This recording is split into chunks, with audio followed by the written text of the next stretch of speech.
Hi, and welcome back to yet another video. This is the first episode of the story about the time when Sasuke gives his sharingan eyes to Naruto on Verge Death in Waves. Let's watch as Naruto Uzumaki, Uchiha takes world by storm. After you've finished watching, please like, share, and subscribe to the channel. Let's get started. At first glance nothing seemed to be amiss in Nami no Kuni. The morning fog was rolling through and everything was peaceful except for the clanging from Tazana's bridge. However, if someone happened to look underneath it would become obvious that it wasn't an average morning. The fog at sunrise, which usually added a surreal quality to the morning, was thick and oppressive, making it hard to breathe. On top of that, the mist was like being in a whiteout. People taking their morning walks or doing errands found themselves lost and were unable to see beyond their noses, and even though mornings were usually the most peaceful time of the day, it was far too quiet on the coastline. The animals made no sound and the forest was completely still. It seemed all signs of life were gone except for the racket on the bridge, but that was queer as well. Usually the echo of metal striking metal was accompanied by a cacophony of sounds created by the construction crew. No sounds other than the cold ringing of steel was heard, creating a deadly harmony that periodically broke the stillness of that eerie morning. If by some chance you were able to navigate the fog and end up at the bridge, a strange sight awaited. Bodies lay scattered on the bridge, most knocked unconscious with senbone protruding from parts of their bodies, but some met their end by dismemberment or decapitation, making parts of the stone slick with blood. 7 people stood tall on the bridge that morning, and at the epicenter stood 2 men, and the air was at its heaviest around them. The taller one had silver hair that defied gravity and stood straight up, making him seem that much bigger. He was wearing blue pants and a black shirt with orange swirls on the shoulder underneath a thick green vest. A black mask covered his lower face from prying eyes and a headband rested on his forehead adorned with a swirling leaf. His posture appeared relaxed, but his muscles were tense as his mismatched red and charcoal eyes stared coldly at the assassin across from him. The man was shorter than his counterpart, but more muscular, and it wasn't for show as he casually rested a massive zanbato across his shoulders. He too had cold eyes, black in color, and his lower face was covered, except instead of a mask he had bandages wrapped around his face, only leaving those bloodthirsty eyes exposed. He had short brown hair that stuck up randomly, and his forehead was also covered with a headband, though his was adorned with 4 squiggly lines forming a square with a horizontal slash across the middle of it. The sword-wielding shinobi wore pinstriped gray pants with a leather strap going diagonally across his chest and had gray camouflage sleeves covering his forearm. About 50 feet behind the two there was a young pink-haired girl with emerald green eyes standing in front of a man old enough to be her grandfather with a kunai drawn like she was protecting him from the danger created by the 2 men. As absurd as that was, it still wasn't the most outlandish thing on the bridge on that eerie day. Farther down the bridge from the 4 figures was a dome of mirrors floating in midair, while rays of sunlight flitting through the fog and reflecting off the polished surfaces. The tension was as thick as the fog and bloodlust permeated the air, all in all a perfect for the deadly dance taking place. OWW. What the fuck was that? God damn it, that hurts. Never mind. Uzumaki Naruto was in a lot of pain, perhaps the worst of his young life. You couldn't blame him for crying out, because it's not every day a senbon needle gets lodged in your left eye, rendering it useless. Knowing now wasn't the time to complain, the blonde covered his eye and dodged the next wave of needles. Suck it up, dobe, we've got bigger things to worry about right now. Turning his head, Naruto gave his dark-haired teammate an angry glare with his remaining eye. Let me take this needle out of my eye and shove it into yours, team. Then you can tell me how you like it. The scoffing black-haired youth tried to dodge the next barrage of needles and block as many as he could, though many still managed to get through his guard and pierced his body, though none hit a vital point. The 2 boys once again ended up back-to-back after the assault and got a small reprieve from dodging needles. Taking advantage of it, Sasuke whispered to his blonde teammate, "Listen Naruto, I'm starting to see that guy better as he goes from mirror to mirror. I think he might be slowing down." Naruto gave the boy an incredulous look. Slowing down? Are you blind, Sasuke? If anything, he's speeding up. I can't even follow him anymore. Sasuke deadpanned at his partner. Well, I am a better shinobi than you. That's probably why. Deciding now was the perfect time to take advantage of one of life's little pleasures, Sasuke took a moment to enjoy the sound of Naruto's teeth grinding in annoyance. Or it might be because you just lost one of your eyes, idiot. Just shut up and distract him. Seeing there was nothing to be gained from arguing with Sasuke, the blonde shrugged and made his trademark seal, Kage Bunshin no Jutsu. Instantly the dome was filled with a sea of yellow and orange. Their battle cry broke the stillness of the air, and the mob of clones rushed towards the gaps in the mirrors trying to escape the death trap.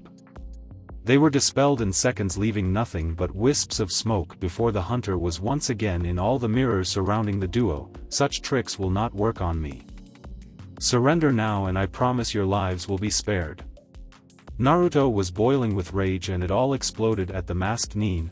I'll never give up and let scum like Gato control this island.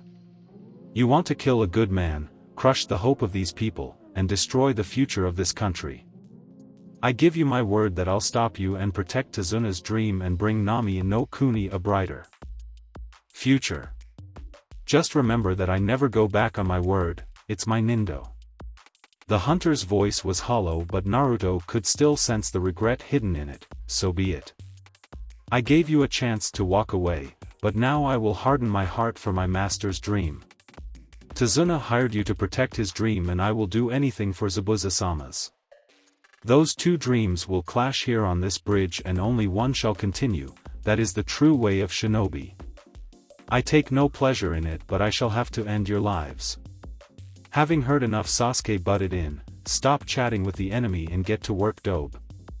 Naruto paid no attention to the insult and called forth even more Kage Bunshin and sent them forward only for them to be dispelled like the last batch. The blonde didn't give in and kept spamming clones, and the masked boy continued decimating them with his Senbon until he saw a fireball coming right for him. Abandoning his attack, the masked boy tried to dodge, but when he appeared in the mirrors once more, the bottom of his robe was charred. The team narrowed his eyes behind his mask as he took in the two trapped in his technique. The black-haired one was by far the most dangerous and was the one who needed to be taken care of first. The shinobi stared at the two as they talked and formulated a plan. Naruto turned to congratulate Sasuke when he gasped in surprise, team, what's with your eyes? They went all weird and now they look like Kaka-sensei's. Sasuke stared at his friend in confusion before a cocky smirk formed on his face. I just unlocked the sharingan, now this battle is over. Naruto felt his hope returning and with it came energy. Good, you better get him this time, bastard, unless those eyes aren't all they're cracked up to be. Turning away from Sasuke, before he could take in what had to be a priceless expression, Naruto called forth a veritable army of clones, but they were taken out in an instant, leaving behind a thick cloud of smoke. Usually the boy would retreat to his mirrors after, but this time a wave of Senbon burst through the smoke coming straight at Naruto. Knowing there was no way he could react in time, the boy closed his eyes and waited for the end. The sound of metal piercing flesh reached the blonde's ears and he felt the warm splatter of blood on his skin, but the pain he expected to follow never came, and the genin opened his eyes and gasped, Sasuke. Why? What did you do? Standing in front of the blonde was Sasuke, looking like a human porcupine. It seemed like Senbon covered every inch of his torso and stuck out in every direction. The last loyal Uchiha turned his head to look at Naruto. I don't know. I used to hate you, but I saw what was happening and my body moved on its own. Just don't die, Naruto, not before you reach your dream. Sasuke collapsed to his knees, then fell face first, pushing the needles deeper into his body, but he did not feel or care because he was in a dreamless sleep. Naruto stood and looked at the body of his comrade and trembled violently.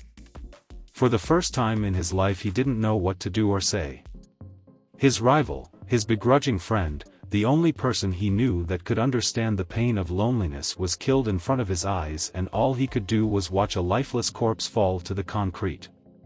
Part of him wanted to cry, part of him wanted to scream, and part of him wanted to rip the other boy to shreds. Unbeknownst to him, that small part of him was being fed by the foul chakra sealed inside him. The genin kept shaking and started to embrace his growing rage and hatred as red chakra exploded out from his body, and the blonde felt a rush of euphoria while the others on the bridge were almost overcome by an animalistic bloodlust. The needles were pushed from his body and his wounds healed as Naruto rose to his feet with a maelstrom of red chakra surrounding him. The blonde looked at his clawed hands with terrible red eyes and gave a menacing smile accentuated by his darkening whisker marks and growing canines. Naruto couldn't explain it, but he's never felt better. He was faster and stronger than before. It felt like he could fight Kakashi and Zabuza at the same time and win easily. He was invincible, the avatar of a god. His vision began to bleed red until it was all he could see. Naruto felt incredible. He was done playing with his prey and was about to finish the job. Grabbing the fool's sleeve, he delivered a jaw-shattering punch that sent him flying, and as the boy pushed himself to his feet, the mask began to fall to pieces. Naruto began to advance with a smile. Now he could see the despair on the wretch's face as he ends his miserable existence. Maybe he should kill his precious master in front of him to cause him more pain first. Why stop there? After he finished those two, why not go after the silver-haired one? Deciding not to count his chickens, the fox-like boy turned his attention back to his enemy's exposed face, intent on savoring his fear and despair. Wait, why does it look so familiar? I can't remember, but it seems important. A part of his mind told him that it wasn't, so he shrugged and started his slow advance to the stumbling boy. But as he got closer, something started to penetrate the red haze that clouded his mind until a name formed and the haze vanished. Haku? As the mist cleared, Naruto looked up towards the shining sun and smiled. Somehow it all managed to work out for his team. Gato was dead and his goons scattered, leaving Tazuna to build the bridge without fearing for his life. The icing on the cake was Sakura proclaiming Sasuke was still breathing. Naruto gave Haku's prone form a small smile. You couldn't harden your heart after all, Haku. Putting on a foxy grin, Naruto began to walk over to his team, only for his mood to drop as he got closer and saw the look in his teacher's visible eye. After 2 months on Team 7, Naruto was confident in his ability to read their sensei based on his eye, and the lack of a celebratory eye smile created a feeling of dread formed in the genin's stomach. There was no proud glint or mysterious twinkle in Kakashi's teasing his students with hidden knowledge. No, Kakashi's eye was a hard black, and his brow knitted with concern as he watched Sakura cradle Sasuke's body. He reached into his vest and pulled out a scroll before unrolling it. The Jounin slid his thumb over the horizontal cut across his chest and wiped it down the length of the paper, creating a puff of smoke. When it cleared, a small bird was perched on Kakashi's shoulder with a blank scroll tied to its leg. The silver-haired man undid the knot and unrolled the tiny scroll and wrote a short message in one of Anbu's many codes before sealing it once more. He retied it to the bird's leg and sent it flying towards Konoha. Once the bird was no longer visible, Kakashi turned around and let out a long sigh. Sasuke is in a near-death state like Zabuza after our first fight. The Kapinin hesitated and looked like he was thinking on what to say, and Naruto got the feeling he didn't want to hear it. None of Sasuke's vital points were hit, but when he collapsed, the senbon were pushed deeper into his body and some pierced his stomach and intestines. If it doesn't get treated quickly, Sasuke will get an infection and most likely die. Sakura stared at her sensei in disbelief. Then we're going back to Konoha, right, sensei? Kakashi could only let out another sigh. Unfortunately, that would only make things worse, Sakura. Moving him too much will cause more fluids to leak out and worsen his condition, which is why I sent that message to Konoha requesting medics to come to our location. Now let's make a stretcher and carefully move Sasuke's back to Tazuna's. Naruto looked over his shoulder at the bodies of Zabuza and Haku as they lay next to one another. Sensei, after we make the stretcher, can I send some shadow clones back with you? I want to bury Zabuza and Haku. His sensei managed a small smile. Sure, Naruto, but first get some sturdy branches. I have some rope and canvas, so when you get back we'll make that stretcher. After Naruto returned from his impromptu burial, Kakashi set out claiming he had some loose ends to tie up. He returned a couple hours later and Team 7 started playing the waiting game. Kakashi assured his two conscious students that it wouldn't take more than 2 days for Shinobi to arrive from Konohagakure, but it was the third day and the sun was getting lower in the sky and everybody was worrying about Sasuke. Naruto tried to train, but his heart wasn't in it and he was just going through the motions. What would motivate him if Sasuke? He was waiting for the day that the Uchiha would acknowledge him as an equal, but he was worrying that it might never come. Eventually he stopped his half-hearted attempts at training and was now trying to distract himself by playing solitaire at the dining room table. Kakashi took one of the chairs from the table and sat in the corner of the room with his nose buried in the infamous orange book. However, if someone paid close enough attention to the jounin, they would see that he hadn't turned a page in almost a half hour. Sakura was taking it the worst though. She didn't eat at all the first day and only ate the second because her blonde teammate threatened to force-feed her using his own mouth. She also barely slept, and even Naruto, who harbored a huge crush on her, would be hard-pressed to say she looked good. The only time she spent away from Sasuke was when it was her turn to guard the house in case any bandits came looking for revenge. A knock on the door broke everyone out of their melancholy, and before Naruto could even respond, Sakura was at the door with a hopeful look on her tired face. The portal opened and behind it were two men wearing the standard yellow medical nin suit. One had blue hair and green eyes and the other had silver hair with glasses. Naruto arrived just in time to hear Kakashi say, "You're late, Yakushi-san." The silver-haired medic stopped fiddling with his pouch and looked up into Kakashi's lone eye. "I never thought I'd hear that from the legendary Kakashi." Seeing his attempt at levity wasn't appreciated, he coughed into his hand. "Right, well, all the scheduled boats didn't show up at port, so we had to make our own and row until we reached the bridge. But we're here now, so please show us to the patient." Kakashi turned to face his female student. "Please show them to Sasuke's room, Sakura."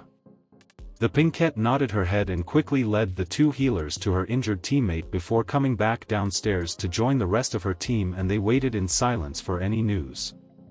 Kakashi abruptly awoke when he heard footsteps coming down the stairs and looked to see Naruto and Sakura asleep on the couch cheek to cheek. He glanced outside to see the moon was out and the stars were shining bright before he looked back to the stairway to see the silver-haired medic coming down the stairs. Kakashi woke his students up while scrutinizing the man's face, trying to find out what happened, but all he got was a wave indicating they should follow and a blank face. If there was one thing medics were good at, it was poker. Well, except Tsunade. Knowing there was nothing left to do but go upstairs and find out what happened, Kakashi led his students up the stairs. They arrived in Sasuke's room to see that he was still asleep, as well as the blue-haired medic, which was worrying to the jounin. He didn't think the procedure would be that difficult and extensive. Looking towards the silver-haired nin, Kakashi bit the bullet. "Well, doc?" The eldest Yakushi sighed and faced the gloomy team. If Tsunade-sama's policy of a medic nin per team was implemented, a tragedy could have been averted. Even if we arrived early yesterday, the chances of his survival would have been slim. There was too much stomach acid leaking out. We used all our chakra and ate as many soldier pills as we could without damaging our networks, but the infection would barely respond and it is too late for antibiotics. His organs are slowly failing and his body is shutting down. We put him under for the procedure, and we'll put him to sleep after you talk to him to make it as comfortable as possible. In my estimate, he won't make it past noon tomorrow." He bent down and woke up his partner and handed Kakashi a syringe. "He should be waking up any minute, so when you're done talking, inject this into one of his veins and he'll go to sleep." "I'm sorry." The two closed the door behind them and waited downstairs for Team 7. As their footsteps faded, Kakashi looked at his two students.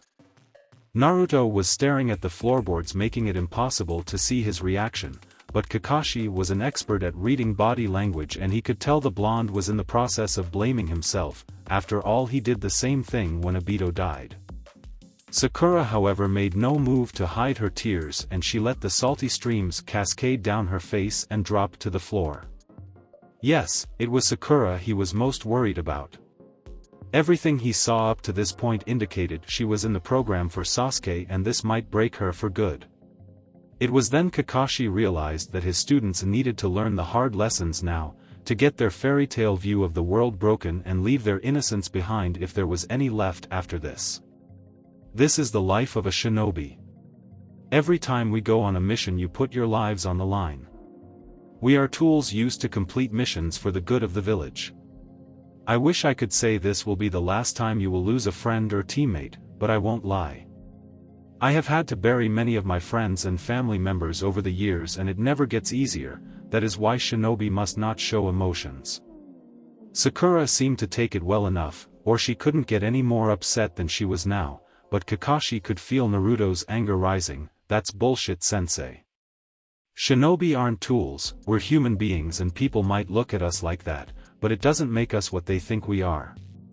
I'll never embrace that. Maybe more of my friends will die, but it won't be because they were disposable. If that's the way the Shinobi world is, then I'll change it. Kakashi was proud of Naruto's resolve and could only smile at his blonde student until he heard a weak groan, "Ugh, shut up, dope." Sasuke didn't know what to say when he looked up at the other members of Team 7. He wasn't very good expressing himself before the massacre and it only got worse after. And the painkillers weren't exactly helping his cause. Ever since the person he loved most in the world took everything away from him, Sasuke rejected the world at large and put all his effort and emotion into destroying that man, but these last 2 months were different. He found himself smiling and having fun for the first time since before the massacre. Sasuke woke up looking forward to the team meetings, even though Kakashi would be late, Naruto would be Naruto, and Sakura would constantly pester him. And he didn't really mind it anymore, even if he pretended to be annoyed. 3 of the strangest people he knew wormed their way into his icy heart and became his new family, but he was going to lose this one too. The tear-streaked face of his fellow genin and the solemn face on his sensei made Sasuke uncomfortable and he blurted out the first thing that came to mind, "I know I'm dying." Sakura cried harder when he said that, and drops of blood pooled at Naruto's feet as they fell from his hands. Damn painkillers. I know that I won't make it past tomorrow, but I don't regret doing what I did. I wanted to protect all of you, if I didn't I would be no different than him. The raven-haired genuine paused for several moments to regain his composure before continuing, "I'm just glad that I can see you all before I go and say goodbye. I know that I'm not the nicest guy around and I can be very arrogant and inconsiderate." The raven-haired teen smirked at Naruto's snort, but he did not let it bait him. "I've been alone for so long and kept the world at arm's length after my brother killed my family, but I couldn't keep you guys out no matter how hard I tried. You became important people to me. Kakashi-sensei, you tried to teach me important lessons as a ninja and a person, and even though I just ignored you, I still learned something. Thank you for guiding me forward despite me pushing backwards the whole time." Sasuke looked at his pink-haired teammate solemnly and she managed to fight back the tears before he addressed her, "Sakura. You're annoying, but in a good way, like my younger cousins used to be. I just wanted to protect you. I'm sorry I couldn't care for you the way you did me, but you were still one of the most precious people in my life."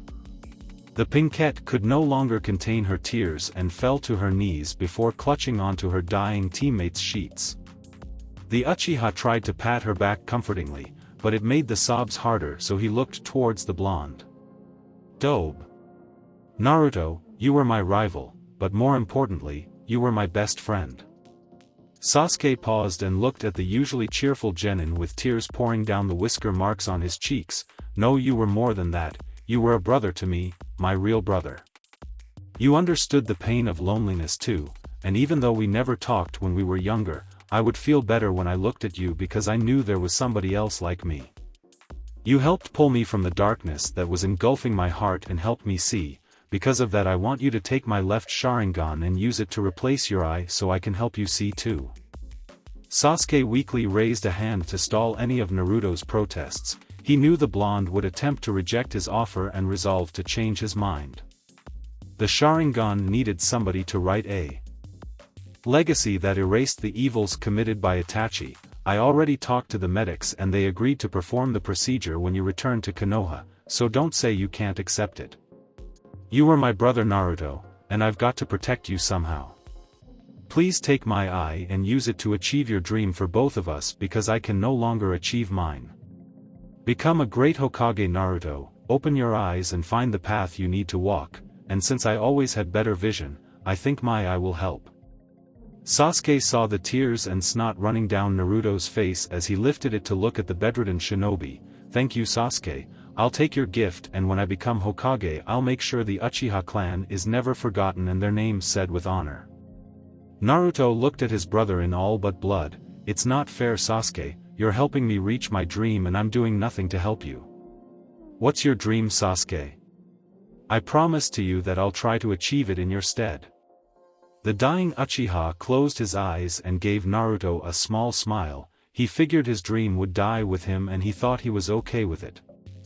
The raven-haired genin convinced himself that he did not want to burden his teammate with that path, but hearing Naruto request it dashed those thoughts and made the Avenger finally feel at peace. "For years ago my entire clan was killed in one night by a single man.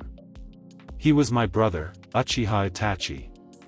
I vowed that I would avenge the Uchiha clan and restore it to honor, but be warned, Naruto, he is incredibly strong." The Uzumaki's eyes hardened and he thumped his chest with his fist. "Sasuke, I'm giving you the promise of my lifetime. I will find and kill Uchiha Itachi and restore your clan's honor, or die trying." The youngest surviving Uchiha wouldn't admit this for the rest of his short life or to anyone in the afterlife, but he was in awe of Naruto at that moment. The usually goofy blonde's lone blue eye was steel and his voice hard and full of conviction. Sasuke had confidence that he would somehow be able to defeat that murderer. He was looking for the words to express himself, but Naruto decided to continue. "Sasuke, you were the person I admired and respected most. I wanted for you to acknowledge me as an equal. You were the reason I pushed myself so hard since becoming a genin. I'll never forget you and always uphold your honor. I swear my descendants will always remember you and your sacrifice." Sasuke's eyelids were drooping and he felt his consciousness slipping away, but he managed to smile and say one last thing before darkness overtook his vision for the final time. "You sure are a dope, Naruto. I acknowledged you a long time ago." Kakashi gave Sasuke the drug to ensure he would not wake up in pain before gently grabbing his students' shoulders to lead them out of Sasuke's room. Once they were outside he freed up his hands so he could try to enjoy his copy of Ika Ika, signed by Jiraiya-sama himself. Raising the book up to his face, Kakashi got ready to address his remaining two students. "Is this how you felt when Obito died, Minato-sensei? Get some rest you too, because we'll be returning to Konoha tomorrow after lunch. The mission was bumped up to A rank, but I was talking with Tazuna and he thinks you guys deserve more, so on top of the pay you will receive from the village, you shall also receive pay for 2 solo S-class missions." His most adorable and intelligent little genin interrupted him. "But sensei, how will they pay? Tazuna said the entire village could barely afford a C-rank mission when we started." Kakashi I smiled for the benefit of his students. "Ah, that was over a week ago, Sakura-chan. Relying on outdated information can be fatal to a shinobi. After the ordeal on the bridge I sent some of my nin dogs to follow the trail Gato and his thugs left behind, and I went to his mansion and cleaned it out before they could. All the money and other liquid funds were given to the people of Nami, minus the pay in your hands.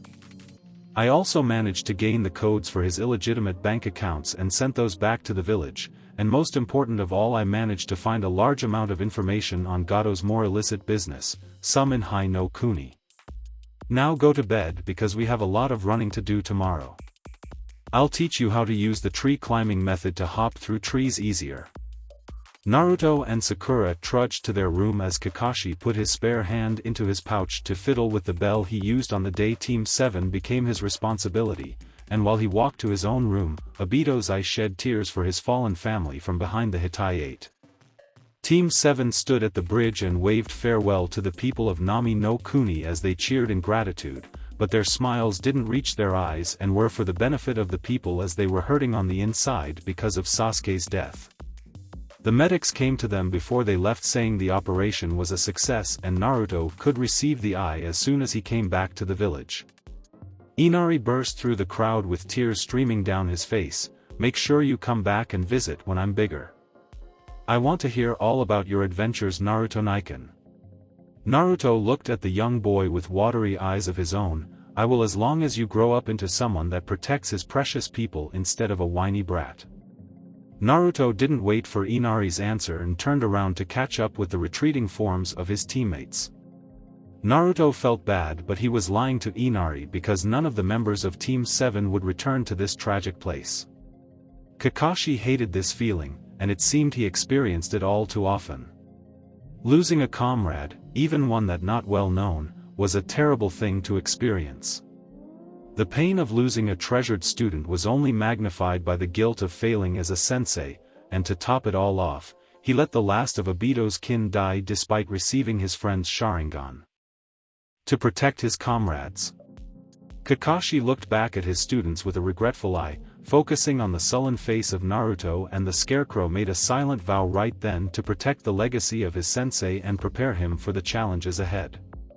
The copy ninja would protect and prepare his students with all his formidable power.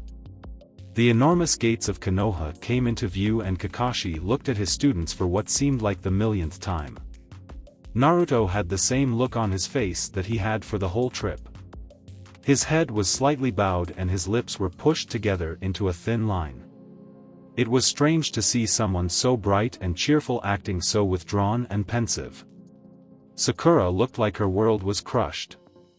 His shoulders were slumped like the world collapsed onto her back and she had to carry it, and though she sniffled occasionally, the girl didn't shed a tear the whole way back, and in some strange twisted way Kakashi was proud of her. They traveled in uncomfortable silence, and as the massive gates came closer Kakashi stalled to prolong their trip. Entering the gates would make it all too real for his students, and that was something he learned from personal experience. Slowly the downtrodden team entered the gates, one man short. Team 7 entered the bright village of Konoha grieving for their fallen brother. It was a spacious office. Fine oak walls, made from some of the finest trees grown by the Shodaime, were adorned with 3 pictures. 2 were of his sensei and predecessors, and 1 was of his short-lived successor. There used to be a picture of a younger Sarutobi up there too, but he had it taken down shortly after retaking the office. Looking at that picture made the Hokage feel his age. He almost removed the picture of the Yondaime as well because looking at it made the Sandaime wish he sacrificed himself for the ceiling. Minato was one of the most talented shinobi that he had the privilege of seeing. His will of fire was slowly stoked into an inferno, and like too many great men it was snuffed out before its time. The man hadn't reached his peak, but his name was already whispered in the same sentence as legends like Hashirama and Madara, 2 of the strongest shinobi to ever exist. The noble man sacrificed his life and his son's future to save the village from the Kyuubi's wrath, and gazing upon the very boy that helped his father save the village, the Sandaime Hokage felt the burden of his lofty position, though he could never show it. Puffing on his pipe, Sarutobi Hiruzen allowed himself a moment of weakness and yearned to pass the title to another before crushing that thought as he exhaled smoke and took in the remnants of Team 7, another tragedy that should have been avoided. Kakashi, please explain your reason for continuing the mission after discovering the client lied about the difficulty. The legendary Jounin flinched at his leader's sharp gaze before answering. Tazuna was a good man trying to save an entire country from a bleak future, Hokage-sama. Wasn't it your own sensei who said, to abandon your duty is not courageous and below courage there is nothing? Hiruzen acknowledged the point with a nod, would expect no less from a student of the Yondaime Hokage, but it seems you forgot your real duty, Kakashi. You had Green Genin who had never seen real combat before. The purpose of C-rank missions is to gradually introduce live combat to Genin starting at the level of common thieves. It was not responsible to baptize them in blood. The real duty you should have been paying attention to was your duty as a sensei, to guide and protect the students. The Sandaime felt like he was kicking a depressed puppy, though he knew that Kakashi needed to hear it. The Jounin appeared to deflate at the rebuke, but it seemed like the man gathered himself quickly. I knew that a Jounin would be coming after the first failed attempt, but I am confident in my ability to protect my students. They are strong and their teamwork was solid. It was Naruto and Sasuke's combined effort that allowed me to defeat Zabuza the first time. Also, Sasuke did not die in combat, but I do not blame the medics. After Gato's death his shipping company fell apart and no boats left or entered Nami no Kuni, so they were delayed and had to build a raft. He was another victim of circumstance. Puffing on his pipe once more, Sandaime took another good look at Team 7. Naruto was a fighter to his core. It may take time, but the boy would bounce back eventually. He had been doing it all his life. Sarutobi would smoke poison ivy if this did not drive the boy to get stronger. Sakura was trying her best to suppress her emotions like the Shinobi code commanded, but he was the legendary professor, the Hokage of Konohagakure. No genin was able to conceal their emotions from his piercing gaze, not even young Naruto, though the boy still thought he could. Hiruzen could see the sadness rolling off her slender frame and it made his heart ache. No child should have to feel pain like that. After contemplating his options, the Sandaime decided, Team 7 will have 2 weeks of paid leave, and then another 2 of rehabilitation duty, which will consist of a smaller pension supplemented by D-rank missions performed by the 3-man squad. During the month I will look for a suitable replacement to add to your squad. Dismissed. Sakura was never more relieved to leave the Hokage's office. She felt the grief rising even as she followed her sensei, and the pinkette tried to crush it, reminding herself for the 100th time in the last 10 minutes that shinobi have no emotions. No matter how hard she tried, the hidden feelings were simmering in her chest, and Sakura didn't know how much longer she could contain it. Her sensei called for a stop and Sakura complied, trying to forget anything about Uchiha Sasuke for just 1 second. Their sensei put away his dirty orange book and faced his 2 students. Sasuke's funeral is in 1 week, so I'll give you guys the week off. You may train on your own or seek me out for advice if you want, but the day after the funeral I want you both to meet me at Training Ground 5 at 9 AM. Dismissed. Hearing about Sasuke's funeral was too much, and Sakura left hurriedly when he was finished talking. The slow simmering turned into a full-blown boil, and Sakura couldn't keep her sadness contained. She needed to get home now. The pinkette took off running, and as she turned a corner she ran right into her sensei, though he didn't seem too fazed by it. He flipped his book closed and kneeled down so he was eye level with the girl and put a comforting hand on her shoulder. I remember the first day we met, Sakura. You didn't voice your dream, but from the way you looked at Sasuke it became quite apparent what it was. I know that you had a crush on him, and that's fine. I'm glad you have enough normality in your life to have a crush. However, if the sole reason you became a shinobi was to get close to Sasuke, then you should withdraw from the program. Sakura looked anywhere but her sensei's charcoal eye as tears leaked out of her jade ones. You have a lot of potential, Sakura, but you need to train and put effort in to bring it out and become the exceptional kunoichi I know you can be. The ninja world is not a fairy tale, and I don't want to see you get hurt or killed because you didn't take your training seriously. I'm not trying to discourage you and make you quit, Sakura. I want to make sure you don't get hurt. I don't think I could lose another student.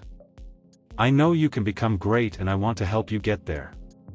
Why don't you take this week to decide on the path you want to take, and I will support you and do anything in my power to help you, no matter what your choice is.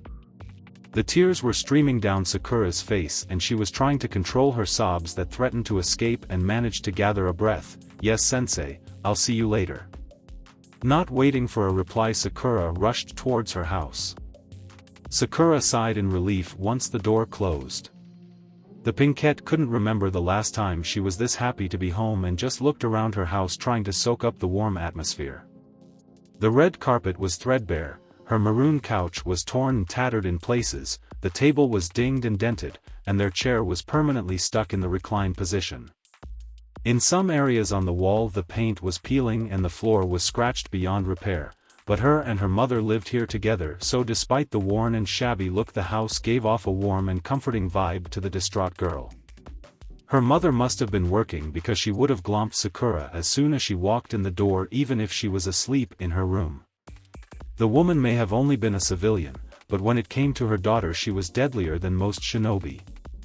The teen went to the kitchen and opened the refrigerator looking for a snack, but to her disappointment the selection was sparse. The milk expired yesterday and there was very little food. Finding a small bowl of rice and chicken in the back of the fridge, Sakura warmed it up and devoured the food despite it being dry and plain. She finished the small meal and put her dishes in the sink before remembering why she ran home and retreated to her bedroom, not bothering to hide her tears now that there was no audience, and once Sakura closed the door behind her she threw herself on the bed and cried herself to sleep. When Sakura awoke the moon was high in the sky and the stars were twinkling brightly. The kunoichi's eyes were puffy and swollen, making it hard to see, and her throat was dry and scratchy, so the girl went to the bathroom to freshen up. Once she could see, Sakura went downstairs to get something to quench her thirst. The pinkette filled her glass with water and was surprised to see her mom sprawled on the couch snoring softly. Walking over to the sleeping woman, Sakura looked down and wiped a stray bang from her mother's forehead, that was eerily similar to her own, and took in her bedraggled appearance. Stress lines creased her forehead and small bags were under her eyes, giving her a raccoon-like appearance. The woman's dress was wrinkled and her ankles were slightly swollen, indicating she was standing most of the day. Her pink hair was greasy and stringy with split ends everywhere, and if Sakura could see her mother's blue eyes she was sure they would have none of the spark that was usually there. Overall, Hirono Tomo looked like crap, even though she could put a majority of the women in the Leaf Village to shame most of the time despite working 15 hours a day. It wasn't the first and certainly wouldn't be the last time Sakura felt guilty for her mother's hard life. She was a beautiful woman of 28 years old, in the prime of her life. At 15 she met the son of a wealthy merchant and was swept off her feet. After getting pregnant, the man left her mother to preserve his wealth. He didn't want to support a child and woman because it would cut into the stipend he got from his family, so like a scumbag he abandoned her without a word, leaving the pregnant teenager on her own to care for a daughter. Tomo refused to get an abortion like the rest of her family wanted, and Tomo was disowned by her clan and forced to support a child without finishing school. Now, instead of hanging out with her friends and meeting handsome rich men, she worked 6 days a week at 2 different jobs. Sakura remembered the days in her childhood when she would constantly demand new clothes to stay in fashion, the newest CDs from the boy bands who dominated her thoughts, and money to hang out with her friends like a selfish child. Hirono Tomo would never refuse her daughter if she could help it, even though she wouldn't have any money to spend on herself after paying the bills and buying groceries. The pinkette remembered how her mother would eat less so Sakura could have more. It was what inspired her to diet before it became a fad in the academy. Feeling even worse about herself, Sakura retreated to the comfort of the room, feeling like a burden to everyone around her, and eventually her mind replayed her earlier conversation with Kakashi. Kaka-sensei was right, I didn't take my training seriously. I just wanted Sasuke to rescue me, fall for my charms, and then marry me so we could live happily ever after with Naruto as our manservant. Instead, I was just deadweight and let my team down. If I tried, maybe I could have helped Naruto and Sasuke, maybe Sasuke would be alive. Sakura broke off of the depressing what-if thoughts, remembering how Irika used to say that some shinobi drove themselves crazy thinking what-ifs and maybes. Did she really join the academy just to pursue Sasuke? Was she really that selfish and foolish? Why did I want to become a ninja? Why did I like Sasuke? The questions continued to swirl in Sakura's head as she drifted off to sleep. Flashback: it was a cold November day and a young Sakura shivered and huddled closer to her mother. Even though it rarely snowed in Hai no Kuni, the winter months chilled people to the bones. Hirono Tomo was wearing an old green cotton sweater with patches that looked newer than others, while her long pink hair cascaded down her back in a ponytail. Sakura loved her mother greatly and was incredibly happy that she had her mother's pink hair. She had never seen another person with pink hair, not even her family that she only saw in photos. It was something special that linked mother and daughter. Tomo let go of young Sakura's hand to look at something in a stand. Looking around, Sakura saw a small red ball sitting abandoned near a trash can. The girl ran excitedly to the ball, hoping she could keep it and add it to her meager toy collection. Her mom couldn't even say no because she found it. The girl picked up the ball and turned around, but she did not see her mother. The girl's sharp eyes began scanning the crowd, and after seeing a flash of pink, the small child darted through the crowd. Sakura was so focused on her mother's hair that she didn't even notice the tree trunk-like legs in her way, so she plowed right into them and fell onto her butt. Looking up, she saw a tall man with black hair and brown eyes wearing a blue headband with a plate on it. He looked down at Sakura and his eyes softened. "Are you all right, little girl?" Sakura glanced up at the giant while wondering what to do. He seemed nice enough, but her mother always said not to talk to strangers. He laughed when she looked around shyly and Sakura caught a glimpse of what was in his hand. He had a large roll of ryu tucked in his fingers, and it was more money than Sakura has ever seen. It had to be like a bajillion ryu, maybe more. Suddenly Tomo's musical voice reached Sakura's ears. "Sakura-chan, you made me worried sick. How many times have I told you not to do that?" Not waiting for a response to her rhetorical question, she bowed to the giant. "Thank you, Shinobi-san." Sakura gasped, so that was a ninja. Sakura had heard about the legendary warriors that protected their village. They could walk up walls, breathe fire, disappear, and do all sorts of super cool things. Sakura looked down at her red ball and back at the shinobi's hand stuffed with money, and something in her mind clicked. If she became a ninja, she could make tons of money and buy all the toys she wanted, and buy toys for her mom too, even though she'd have to get Sakura's permission first. The scene faded and the younger Sakura was in the park with Ino, enjoying a nice day when their friendship was still strong. No, Sakura, if you twist them like that they'll come loose."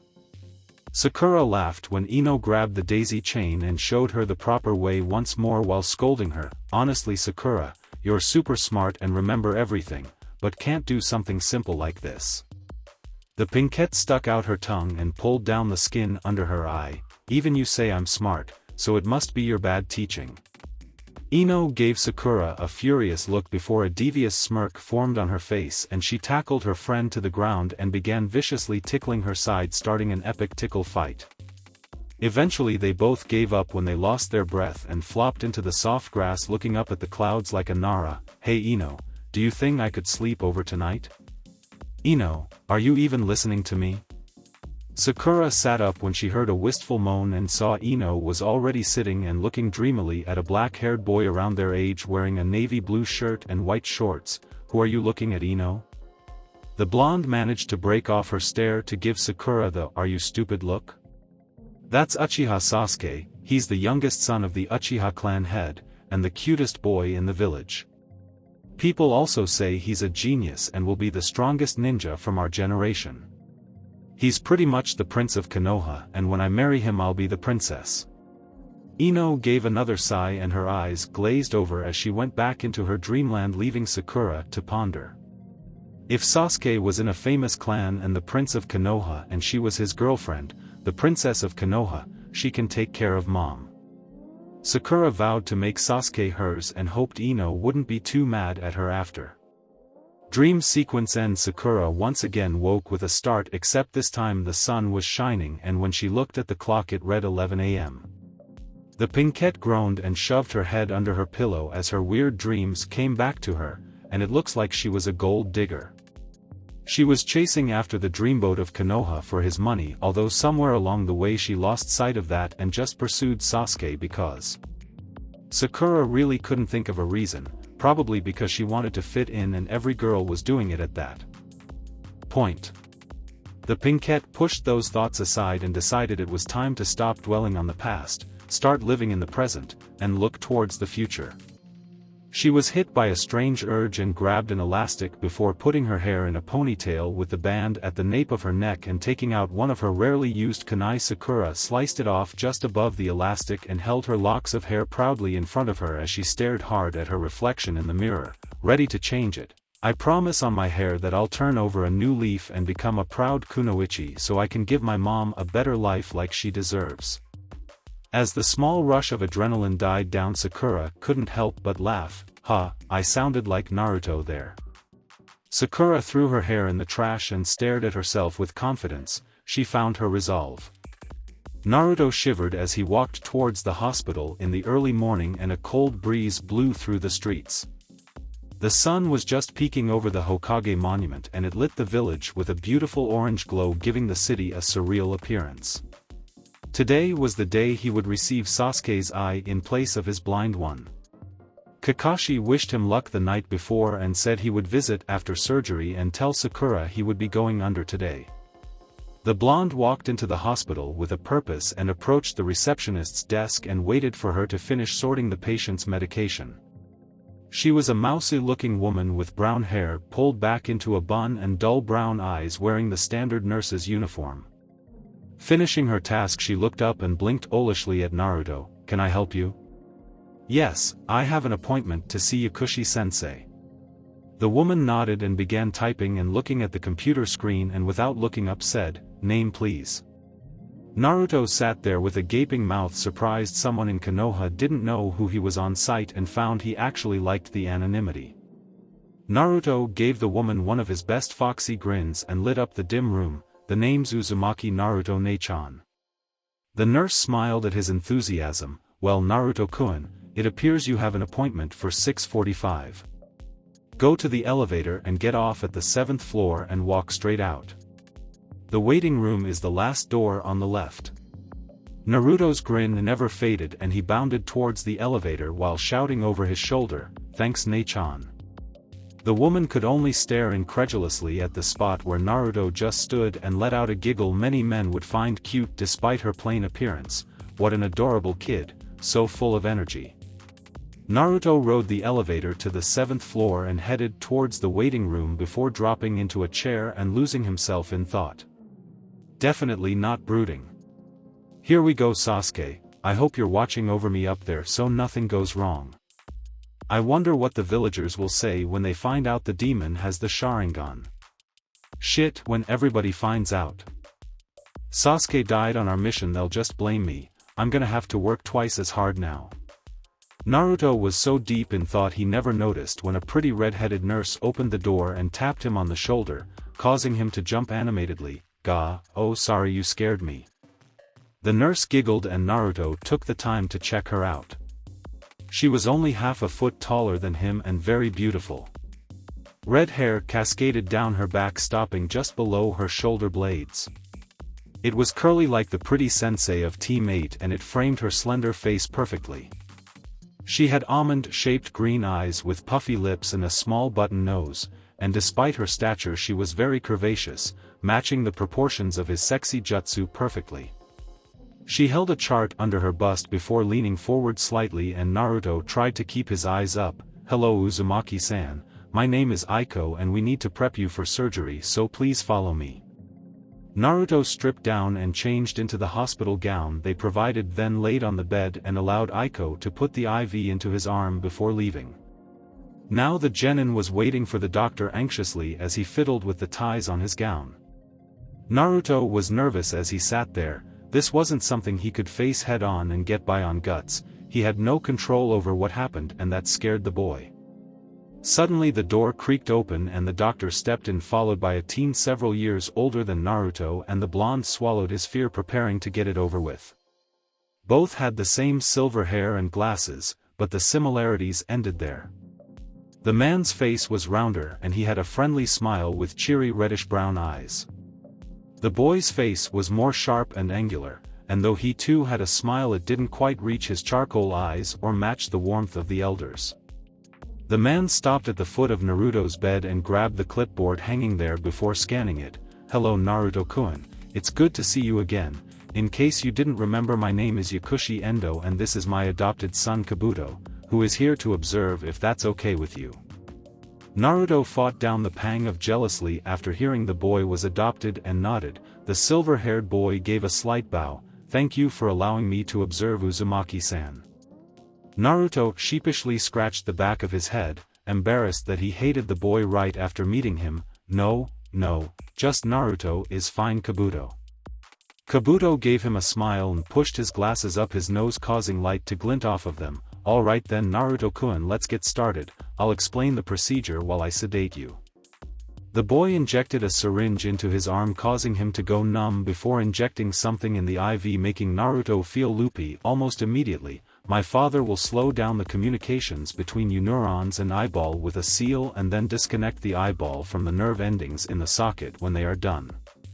Kabuto's voice was beginning to Fade as Naruto looked at the bright fluorescent lights. After that he will stimulate the nerve endings, keeping them active while stimulating the receptors of the donor eye. When both are firing at similar rates he will insert the eye into the socket and encourage your neurons and the receptors to bond. The seal will begin weakening about 6 hours after surgery, after the eyeball and nerves have a good connection, and fade completely 6 to 8 days after the surgery once the connections are stable. The last thing Naruto saw was Kabuto leaning over him with a reassuring smile as he strapped a face mask over Naruto's mouth, but the blonde still felt his confidence fading. Count backwards from 100 with deep breaths between every number. Naruto could barely hear anything Kabuto said as blackness began overtaking his vision, but Uzumaki Naruto never gave up. 100, 99, 98, 97, 96, 90. The sun shone into Naruto's eye when he opened it, causing him to shut it once more and groan. He was groggy and had trouble moving his body but managed to reach his hand up and feel the bandages around his eye. The surgery was a success. Okay Sasuke, I'll honor your sacrifice and fulfill both of our dreams. Thank you for this. Team 7 is my family too, and I'll protect them for the both of us. Naruto was broken from his thoughts by the lazy drawl of his sensei. Hey Naruto, good to see you're up. The surgery was a success, and in a week's time you'll have a fully functioning sharingan. Naruto rubbed his lone eye and focused in on the lanky form of his sensei, Kakashi-sensei. What are you doing here? Kakashi walked up to Naruto and smiled at his blonde student over his naughty orange book. A sensei can't visit one of his cute students if they're in the hospital? Anime tears streamed down the left side of his face as he rubbed his left eye with his free hand.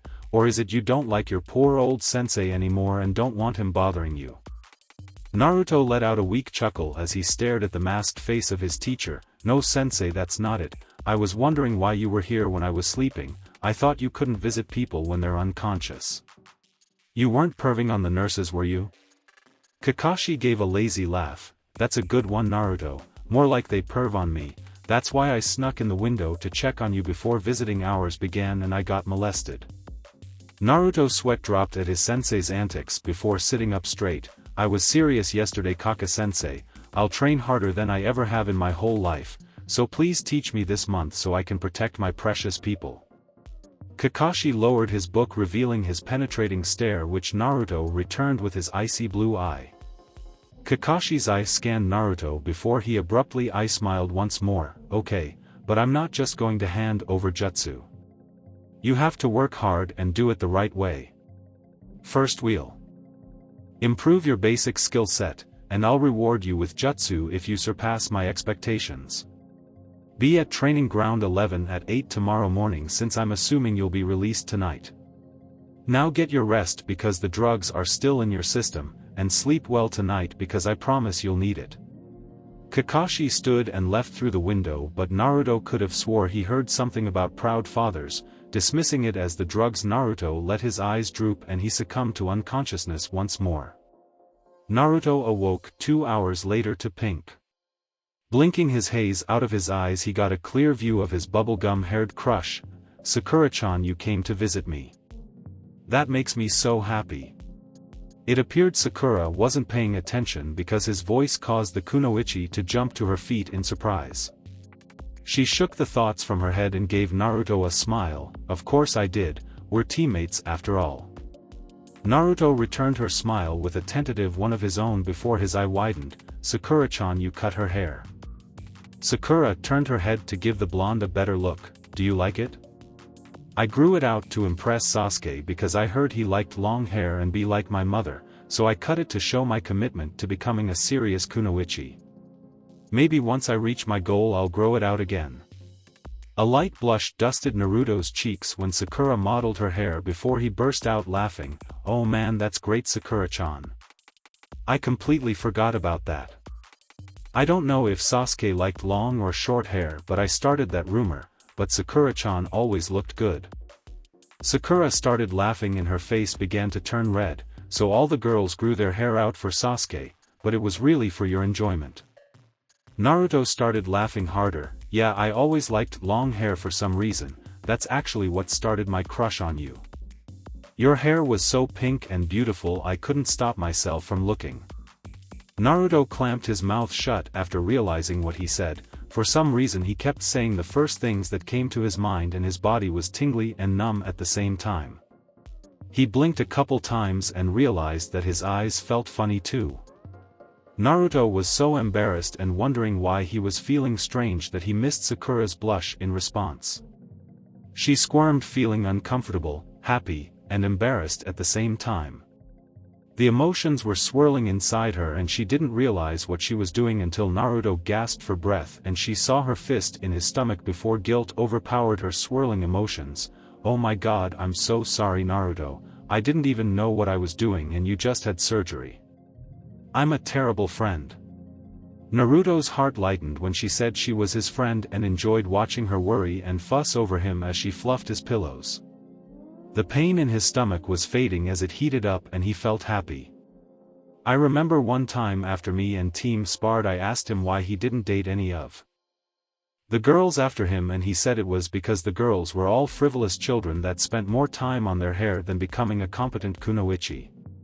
Glad that the subject changed, Sakura filled up Naruto's glass and sat in the chair by his bed and smiled sadly. That sounds like something Sasuke would say. He was always so cold and we all thought he was just being cool. I had no idea how much pain he was in. I'm just glad that we made him a little happier and pulled him out of his loneliness. Naruto matched her sad smile with a content one, much like Sasuke Team 7 helped pull him out of the darkness of being alone as well. He looked back at the pinkette to see a confused expression on her face and he realized the last time he smiled like that was at Ichiraku Ramen with Iruka-sensei and Sakura has probably never seen it before. Naruto was a master of smiles. He would smile in defiance of his loneliness to stick it to the villagers, or smile when he was sad or angry to keep people from worrying about him. When he was small he learned that the best defense is a smile and most of them were just that, defenses. Only the Hokage, Iruka, Itachi, and now Sakura saw that smile. Looking at the emerald-eyed beauty Naruto had to ask, Sakura. We're gonna get super strong together, right? I'll be able to kick everyone's asses and knock them around with awesome jutsu and you can. What do you want to do, Sakura-chan? Sakura paused at the abrupt question, surprised that Naruto asked the very subject she was pondering while waiting for him to wake up. Putting on a contemplative expression, her eyebrows furrowed together and she stuck her tongue out of the right side of her mouth while her nose scrunched up cutely. The girl began to think out loud. I don't know, I went to the library to look up the different specializations for a bit before I came here. I don't have enough natural chakra or stamina to be a ninjutsu or taijutsu master. I'd have to pick something like assassination, genjutsu, interrogation, medicine, or recon. I don't want to work assassinations or interrogate people, and I don't have the natural skills that most shinobi have when they go into recon. I've really been debating between genjutsu and medical jutsu. I think genjutsu is a useful skill but specialists are rare because it's really complicated and doesn't leave a lot of time to improve in other areas, so most remain chunin. The one that keeps popping up is medicine though. If I took my training seriously and joined the medical program then I might have been able to save Sasuke in Nami, and I never want to be helpless like that again, so I'm going to be a medical ninja to take care of my team and friends. Sakura was surprised. She had no idea what she wanted to do, then blurted out she was going to be a medical ninja. Where was all this confidence coming from? Just 5 minutes ago she was sure she was a pathetic kunoichi, too weak and far behind with a minute chakra supply. And no real techniques. Her only redeeming quality was her chakra control, medical ninja. It just sounds right. Sakura almost had to shut her eyes when Naruto smiled. Then I'll become Hokage and you'll be my chief medic. We're going to be so awesome. Konoha isn't going to know what hit it. We'll get strong together, Sakura-chan, Tebeo. Sakura felt her lips tugging up at the corners and her cheeks were heating up. His enthusiasm was contagious and it was hard not to get infected by his cheerfulness. Sakura uppercut the air and put her left hand over her right elbow. Cha, we're gonna kick some ass. She was still brandishing her fist as she turned towards Naruto. Besides, somebody has to keep you in line. In a room buried under nearly half a mile of earth sat a tall skinny man, but it was hard to make out discerning features because the room was bathed in shadow, broken only by the flickering of a few candles.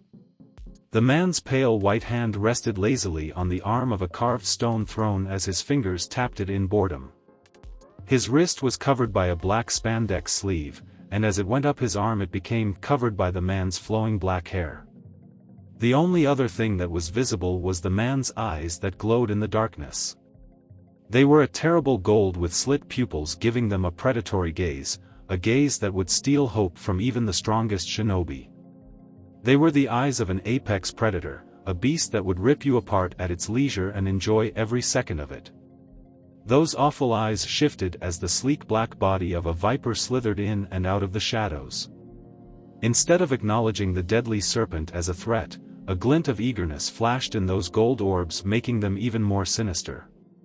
The man bent down and lowered his arm, revealing that he wore a yellow robe over the spandex, and the snake coiled up the offered limb before coming to rest on his shoulder with its tongue flitting in and out next to his ear. The man raised a pale hand and the snake lowered its heart-shaped head until its mouth was hanging over it and dislocated its jaw and regurgitated a scroll wider than its body, and the pale man quickly unrolled it and began reading. White snake, your silver mole reaches out from his tunnels after digging into something interesting. The eyes of immortality have closed in permanent sleep. This may change the reunion you planned with old friends, but I took the liberty of sending you a gift to make it more bearable and remember your dream with. Please contact me soon. These tunnels echo with my isolation. The man took note of the seal at the bottom of the paper and smiled, revealing abnormally sharp canines that looked like the fangs of the viper resting on his shoulder. He pierced his thumb on those wicked teeth and swiped it over the symbol, creating a puff of smoke. When it cleared, he was holding 3 vials up to the dim candlelight. One contained a sample of blood, the one next to it held a cube of skin and hair. It was the final one that was the strangest though. It was twice as wide as the other 2 and held what appeared to be a set of human testicles. The man smiled ominously, revealing his deadly teeth once more, and scribbled something onto the scroll before resealing it and allowing the snake to swallow it. It slithered down his arm and across the floor, leaving the man behind as he laughed diabolically. Coo, coo, coo, this is an interesting development indeed. I may have to adjust my plans and postpone some actions, but I will wait and play my cards at exactly the right moment. I can bide my time because I have all of it in the world. I am immortal after all. Even though it was 9 in the morning, the sun beat down on Training Ground 11 and its lone inhabitant, a blonde boy in orange. The field was circular with a 100-meter radius and dotted by small copses of trees at random intervals, but besides these it was a wide open space. Naruto sat with his back against the tree, playing with the knot that held his bandages up, the same wrappings that covered his new sharingan, Sasuke's final gift to him. The genin was discharged from the hospital around 4 yesterday afternoon and promptly fell asleep as soon as he got back to his apartment. The boy had arrived a half hour ago and expected to wait another half hour for his sensei. Needless to say, he was surprised when his teacher appeared in a puff of smoke 5 minutes after the appointed time. Sorry I'm late, but I had to ask a green monster for a favor, and before I could escape from his clutches I had to beat him in a challenge. Naruto stared at the lazy man while sweat dropping. Leave it to Kakashi to use the most unbelievable excuse when he was only 5 minutes late. Pushing the ridiculous picture created by the lie from his mind, he looked up to the jounin. I'm ready, Kaka-sensei, don't take it easy on me.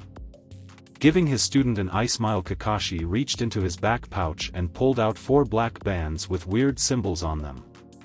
The silver-haired man dripped them in front of Naruto and pulled out Ika Ika Paradise. These are chakra weights. They absorb your chakra and the seals convert it into weight. They're great for increasing your speed and strength, so I want you to put them on and channel chakra into them until I say stop. Naruto listened to his sensei's instructions and put the weights on his ankles and wrists before making the ram sign and channeling chakra into them. He didn't feel much at first and increased the flow of his chakra. It wasn't long until he was struggling to stand. and not long after that he collapsed onto the earth, leaving an indent and getting a mouthful of dust. After he finished coughing, the blonde looked up to see an amused glint in Kakashi's eye. "Sorry Naruto, I got to a really juicy part and forgot all about you. Now pick yourself up and start running around the field until I say stop." The blonde took off grumbling, and Kakashi watched him struggle to lift his feet while he jogged at a laughably slow pace, even for a civilian. The masked Jounin didn't forget about his charge, but after watching one of the boy's stab wounds heal, Kakashi knew that he had to push the Jinchuriki hard to get the best results, and if the Kyuubi could heal stab wounds it could probably take care of minor muscle tears and soreness. It appeared the fox already started because Naruto was beginning to adjust to the weight and he kept glancing in Kakashi's direction. Sensei, when can I stop?" The blonde got no answer, so he kept running, but something struck the back of his hand. "Ow, son of a bitch." Naruto looked around for whatever hit him and his eyes settled on his sensei, whom was juggling 3 rocks with one hand while his nose was buried in his little orange book. Sensing his student's eye on him, Kakashi looked up and I smiled. "Well, if you have enough energy to complain, it's time to move on to the next step.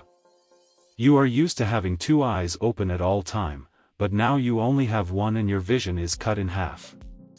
To get you used to it, I'll randomly throw things at your blind spot until you can anticipate and react to them perfectly. Now keep running." The blonde put on another burst of speed at the enjoyment visible in his sensei's eye and desperately tried to avoid the many projectiles thrown his way. When Kakashi ran out of things to throw, or his amusement faded, he called for a halt and the relieved blonde dropped to the ground. Naruto had gotten used to his weights at the end of the 2-hour dodging session and was able to avoid some projectiles, but he still managed to get hit by more pebbles, a 2-foot-long fish, pinecones, a tree stump, pies, rotten vegetables, random cooking utensils, several spoons, and even a disgusting sink caked with mildew. The genin was black and blue, covered by sweet and sticky pie fillings, the juices of rotten vegetables, and smelled horribly. He did manage to dodge the pile of dog shit though. Naruto saw the amusement in his sensei's eye and vowed to get him back, but before he could make a diabolical plot, Kakashi's voice demanded his attention. "Sorry Naruto, I meant I would be throwing random things, not things randomly." Kakashi beamed down at his student as he muttered death threats and reached out to touch his sticky hair, but pulled back thinking better of it. "Let's go get some lunch, my smelly pupil, and we'll do some mental training." Kakashi led Naruto to a tonkatsu restaurant despite the blonde's hesitance. The genin was confident the owner wouldn't serve him, but apparently he was a retired friend of Kakashi's because he greeted Naruto as politely as the lanky man and showed them to a booth without hesitation. Naruto was pleasantly surprised and found his mood getting better until he remembered Kakashi said mental training and was brought back down to earth. Kakashi put down the menu and got Naruto's attention. "Okay Naruto, I'm going to tell you the rest of our training schedule. It's almost noon, so after lunch we'll return to the training field and work on your proficiency with Kage Bunshin and different ninja tools. After that I've set it up so you can train with Konoha's foremost expert on taijutsu." The man smirked behind his mask at the thought of Naruto's face after meeting the eccentric expert. "When that training is complete, I would like you to practice chakra control on your own before calling it a day. However, that's later on. For right now we're going to work on your mental fortitude and we'll do that every day during lunch. I'll give you varying situations with some basic information like terrain, squad type, strength, and maybe if I feel sorry for you, information on your enemies. However, not everything I give you about the enemy will be accurate. After receiving the information I'll give you 5 minutes to form a strategy and you will detail it to me step by step while I try to break it apart or add new variables, and you will tell me how you would adapt to the situation. If your plan sucks, you take too long to respond to my changes, or the changes aren't very good, I'll hit you with this stick." The Jounin pulled a stick out of nowhere that looked more like a branch and his eyes shone with eagerness. "However, if you react well and come up with good plans, I'll give you some food." Naruto paled and gave Kakashi a shocked look. "But that's not fair, I need food so I can do my best when I train."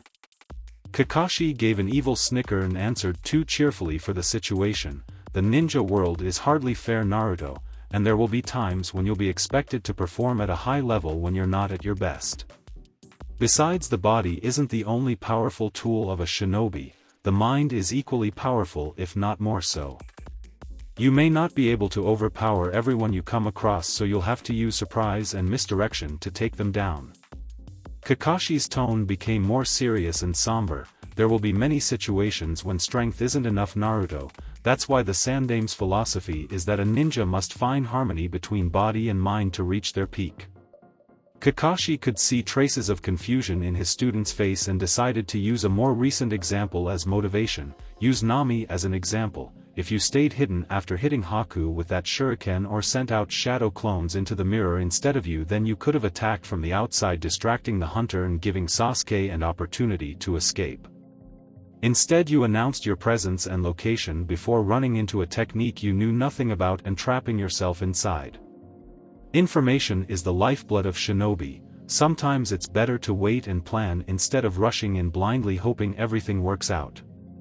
I know there will be times when your conscience pleads with you to run in, but if you run in unprepared and die, who else will save the people in danger? As a shinobi, you should look for every advantage you can get. Naruto's head dropped as Kakashi lectured him. He wanted to yell at his sensei, deny everything he just said, except every word of it was true. The blonde may have worked hard and gotten stronger, but he wasn't training to be a real shinobi. Like most boys his age, Naruto was distracted by destructive jutsu and ignored the other lessons. The Uzumaki's blue eye gained a steely glint when he raised his head. Bring it on, Kakashi-sensei. I'll ace all the simulations you throw at me. I'll show the world not to fuck with Uzumaki Naruto or his friends. Naruto's head was spinning and his stomach continued to grumble as he followed his sensei to the training grounds. The genin barely ate anything, only half his rice and a few small pieces of pork, but he was repeatedly bonked on the head with Kakashi's punishment stick. Apparently the boy's plans were filled with holes. In fact, his plans were one big hole and he couldn't do anything right by Kakashi's standards. He attacked when he should have ran, zigged when he was supposed to zag, or ran when he should have stayed. It was actually eye-opening to the blonde. He had no idea that a squad leader had so much responsibility and realized he had a long way to go before he could lead a team, let alone a village. Naruto was determined to learn and he kept running the situations in his head, trying to pick out where he went wrong until the lazy drawl of his sensei broke his train of thought. That wasn't as bad as I thought it would be, Naruto. Your tactics are incredible for a genin, but your strategies were usually flawed, but that will get better with experience. From now on I want you to think like you were planning a prank. I've seen some of your better ones and they were well planned. If you can harness the creativity that you used in those endeavors, I'm sure you'll improve rapidly. Naruto started to tune out his teacher and stared hungrily at the bag of takeout in Kakashi's hands until a book smacked into his face. Sorry Naruto, I thought a ninja would be able to catch that. Anyways, I want you to keep that and read it. It's a book detailing different strategy games. Some days we'll play different games instead of doing simulations. Naruto pocketed the book while grumbling. For now I want you to make 15 clones and take 5 with you, and your objective is to create a proper strategy to take out the designated clone. The remaining 10 will have to remain within a half-mile radius of this spot and no direct combat is allowed. Also, you will have no idea which clone is the target, so get going. Naruto was hiding with his 5 clones and preparing to explain his strategy to his minions when something popped into his head. It looked like the other squad of clones, and one was wearing a bandana tied around its thigh. They were near the small stream that snaked its way through the training field, hiding in the trees surrounding the bandana-wearing clone. Naruto wasn't sure what was happening, but knowing that he had the river to work with gave him some different options, so he changed some points and explained the changes before leading his squad into battle. The ambush went off without a hitch and the clones were taken out quietly. Naruto stood in front of his 3 remaining clones with a smug smirk, and Kakashi walked out of the trees with a proud look in his charcoal eye. Good job Naruto, your plan worked to perfection. You were able to quickly locate your target, create an effective attack, and were able to easily separate and take out the opposing target despite being outnumbered.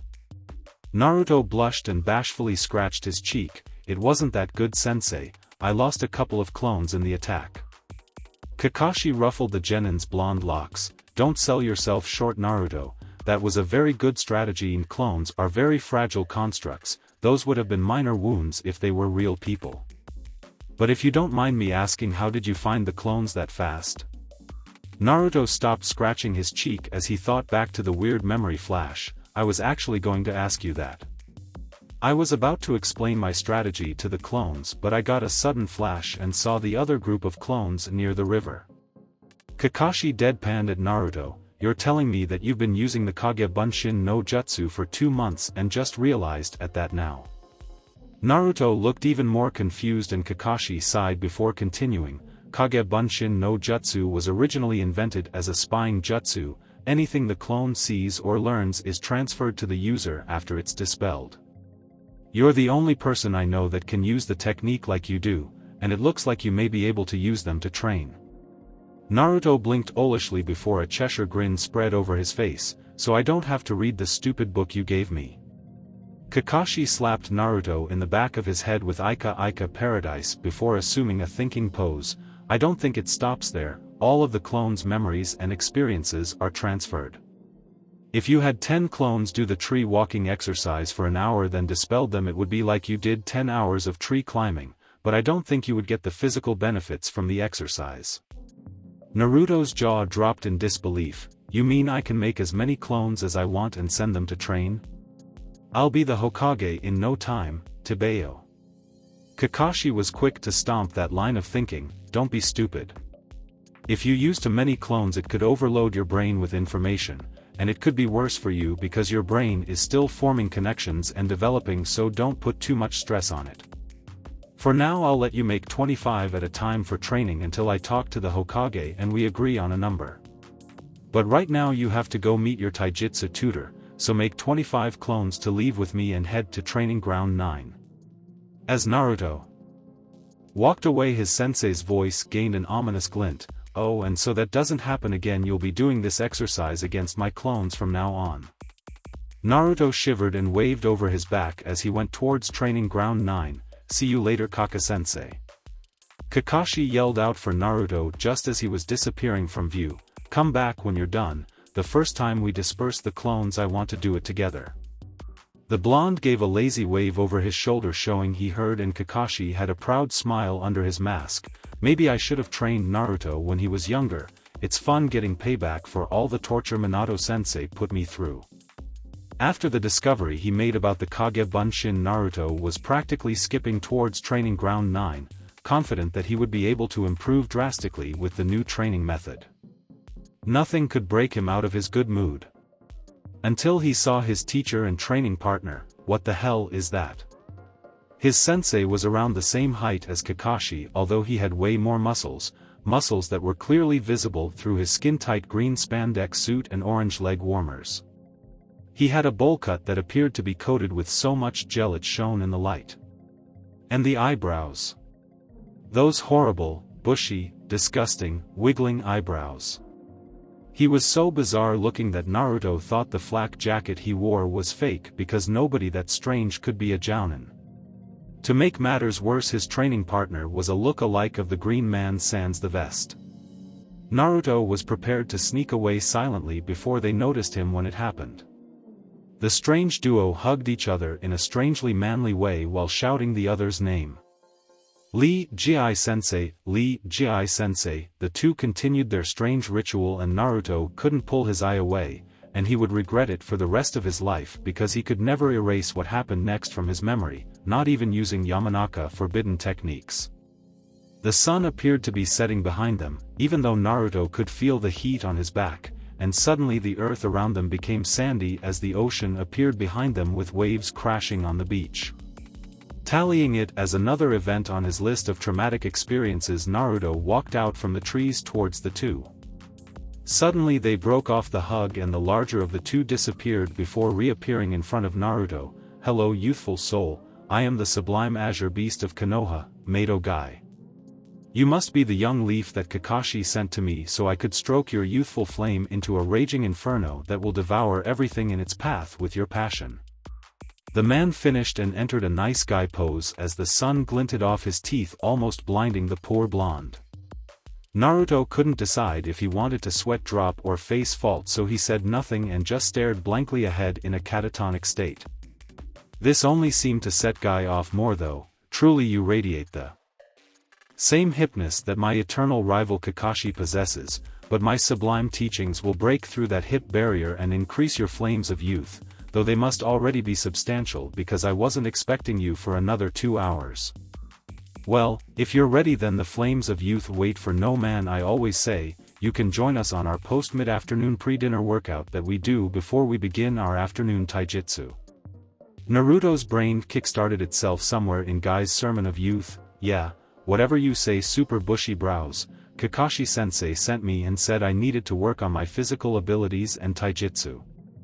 Guy rubbed his thumb under his nose and gave a cocky smile. I see my eternal rival recognizes my prowess in those areas is above his and trusts me to guide his pupil magnificently. The Azure Beast gave Naruto another once-over. I see you are wearing weights, that is most excellent indeed. You are ready to join me and my youthful pupil in our quest to increase our flaming passion with youthful exercise. Lee, come meet your newest comrade who is also in the springtime of his youth. He has come to me upon learning my magnificence in the marvelous art of taijutsu. Faster than Naruto could blink, the mini-me was standing in front of him with an eager grin on his face. Hello, my name is Rock Lee, the beautiful crimson beast of Konoha, and it is a pleasure to have a brother pupil under Guy-sensei's youthful guidance. Manly tears began to stream down Lee's face. Guy-sensei, your flames of youth helped ignite. How rude of me, I never learned your name. For that I will do 1,000 push-ups, and if I cannot do that I'll clean all the garbage up in the streets of Konoha, and if I cannot do that I'll climb up the Hokage monument with both hands and 1 foot tied behind my back. Lee would have continued, but Guy's raised hand stopped him. Lee, you are in the springtime of your youth, and sometimes the youthful flames ignite and consume you in a fiery passion.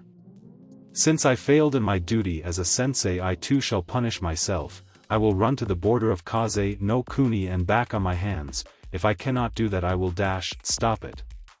Naruto was breathing hard after yelling over the eccentric duo, and Guy and Lee turned to him and appeared to remember there was somebody else there. Kaka-sensei said to come here to learn taijutsu, so are you going to teach me or what? Guy smiled with his hands resting on his hips, and when he smiled Naruto was almost blinded once again. Such youthful passion, you shall indeed do well under my guidance. Yes, I shall help your taijutsu reach its peak and your youthful flames will explode. Ha, ha, ha, ha. Naruto could only sweat drop at the man as he continued laughing, as he wondered if all jounin were this crazy, and if the jounin were bats hit crazy, how nuts was the old man, who was the strongest ninja in the village. Suddenly Naruto's shoulder dropped as he realized that he wanted to be the Hokage and would undoubtedly be crazy when that happened. Would he even know what was going on at that point, or just be a senile mess? Naruto began crying his own tears of manliness as Lee asked a question. Guy-sensei, what exercises shall we do this youthful day? Guy stopped laughing to answer Lee's question. Well, my youthful pupil, we shall do some light exercising because we have a new student. Naruto cut the man off angrily. I didn't ask you to take it easy for me. I'm going to be Hokage and I can take anything you throw at me. After his tirade, Lee and Guy could no longer contain themselves and were overcome by youth once more. Lee, my new pupil might be able to match your youthfulness someday, and your own flames of youth shall only reach new heights because of it. Yosh, Guy-sensei, let's get started. My inner passion is ignited because Naruto also has a splendid dream. I must quench these raging fires with youthful exercise. It seemed the odd pair could no longer stop their explosion of youth as rivers of tears cascaded down their cheeks, and the two beasts of Konoha faced each other and celebrated their youthful manliness by embracing each other. As the two screamed out their names and the beach formed with the sunset and crashing waves formed behind them, Naruto vowed to never use his sharingan around the two so he didn't go insane. Unfortunately, the naive blonde did not realize it was already too late for that. The two finished their festival of manliness and Guy started listing their exercises. Okay, let's begin. We'll start with 20 laps around Konoha, then do 500 punches with each hand and 500 kicks with each leg. After that we'll do 1000 of every type of push-up. Now Lee, let's go, explode. Naruto's chin fell with every exercise listed until it hit the ground and he saw his training partners disappear, leaving nothing in their wakes but twin clouds of dust. Naruto lifted his chin and took after them, yelling, "Wait up." Sakura awoke with a groan when the sunlight streaming through her window shone on her face. After blinking away her haze, the pinkette stretched, the memories of the past days came flooding back and she moved with determination.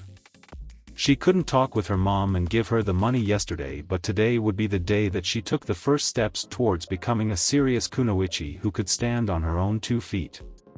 Grabbing the envelope containing her pay, the girl ran downstairs to the kitchen only for her mom to engulf her in a suffocating hug and swing her back and forth. "Oh my sweet little baby, I haven't seen you in so long.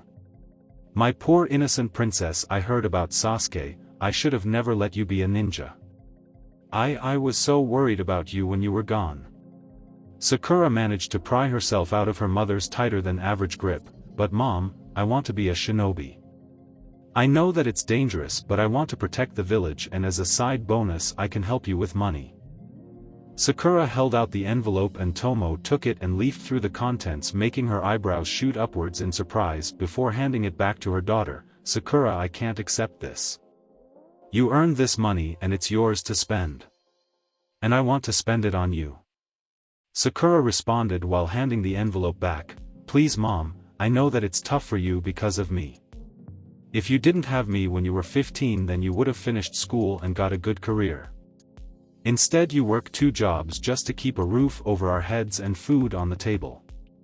I want you to have the life you deserve, Mom, and I can do that by being a shinobi. All this is from my last mission. I still have plenty saved up from the D ranks we've been doing for the past 2 months, so whenever I have extra money I want you to have it." Tomo's eyes watered and she embraced her daughter once again. "Don't be silly, Sakura-chan, don't think of yourself as a burden. I made the mistake, but it gave me the best thing that ever happened in my life and I'll never regret it." The older pinkette put her chin on top of Sakura's head and stroked her now shortened hair. "I love you, honey, and I want you to know that you don't have to do this, but I also know that you're as stubborn as me, so I'll take it because I know you won't change your mind." Sakura stayed in the hug, enjoying the cocoon created by her mother's warmth. She may be able to kill a fully grown man dozens of different ways without him knowing, but being in her mother's arms always made Sakura feel safe from all the worries in her life. With her face still buried in her mother's breast, Sakura gave a muffled response. "I love you too, Mom, and I'll be okay, so you don't have to worry. Now I have to go to the library, I'll be home for dinner." Sakura let go of her mother and took off out the door, leaving the 28-year-old woman staring at her back. "I'm your mother, Sakura-chan, I'll always be worried." Sakura stood in front of the library with a smile on her face as she remembered all the time she spent in here as an academy student. After she proclaimed her love for Sasuke and kick-started her rivalry with Ino, these 4 walls became a safe haven for the girl, a second home. This building was her domain. She could probably walk through and find almost any book by memory alone because of all the time she spent increasing her knowledge in an attempt to make herself stand out to Sasuke. She spent almost all her free time in here instead of training because it would make her less feminine, and she thought Sasuke would think she was a Neanderthal, though in hindsight the physical training would have elevated her in the Uchiha's eyes. Sakura shook off the unnecessary thoughts and stepped into the building, hoping Hitomi Bazan, the little old lady who was the librarian as long as Sakura could remember. Instead of the kind old woman, a teenage girl with purple hair was manning the desk reading some magazine. Sakura strode past the girl without a word, confident she could find any book by herself. She bypassed the fiction section and turned at the general information section before coming to the stairs leading up to the specialized knowledge section in the library.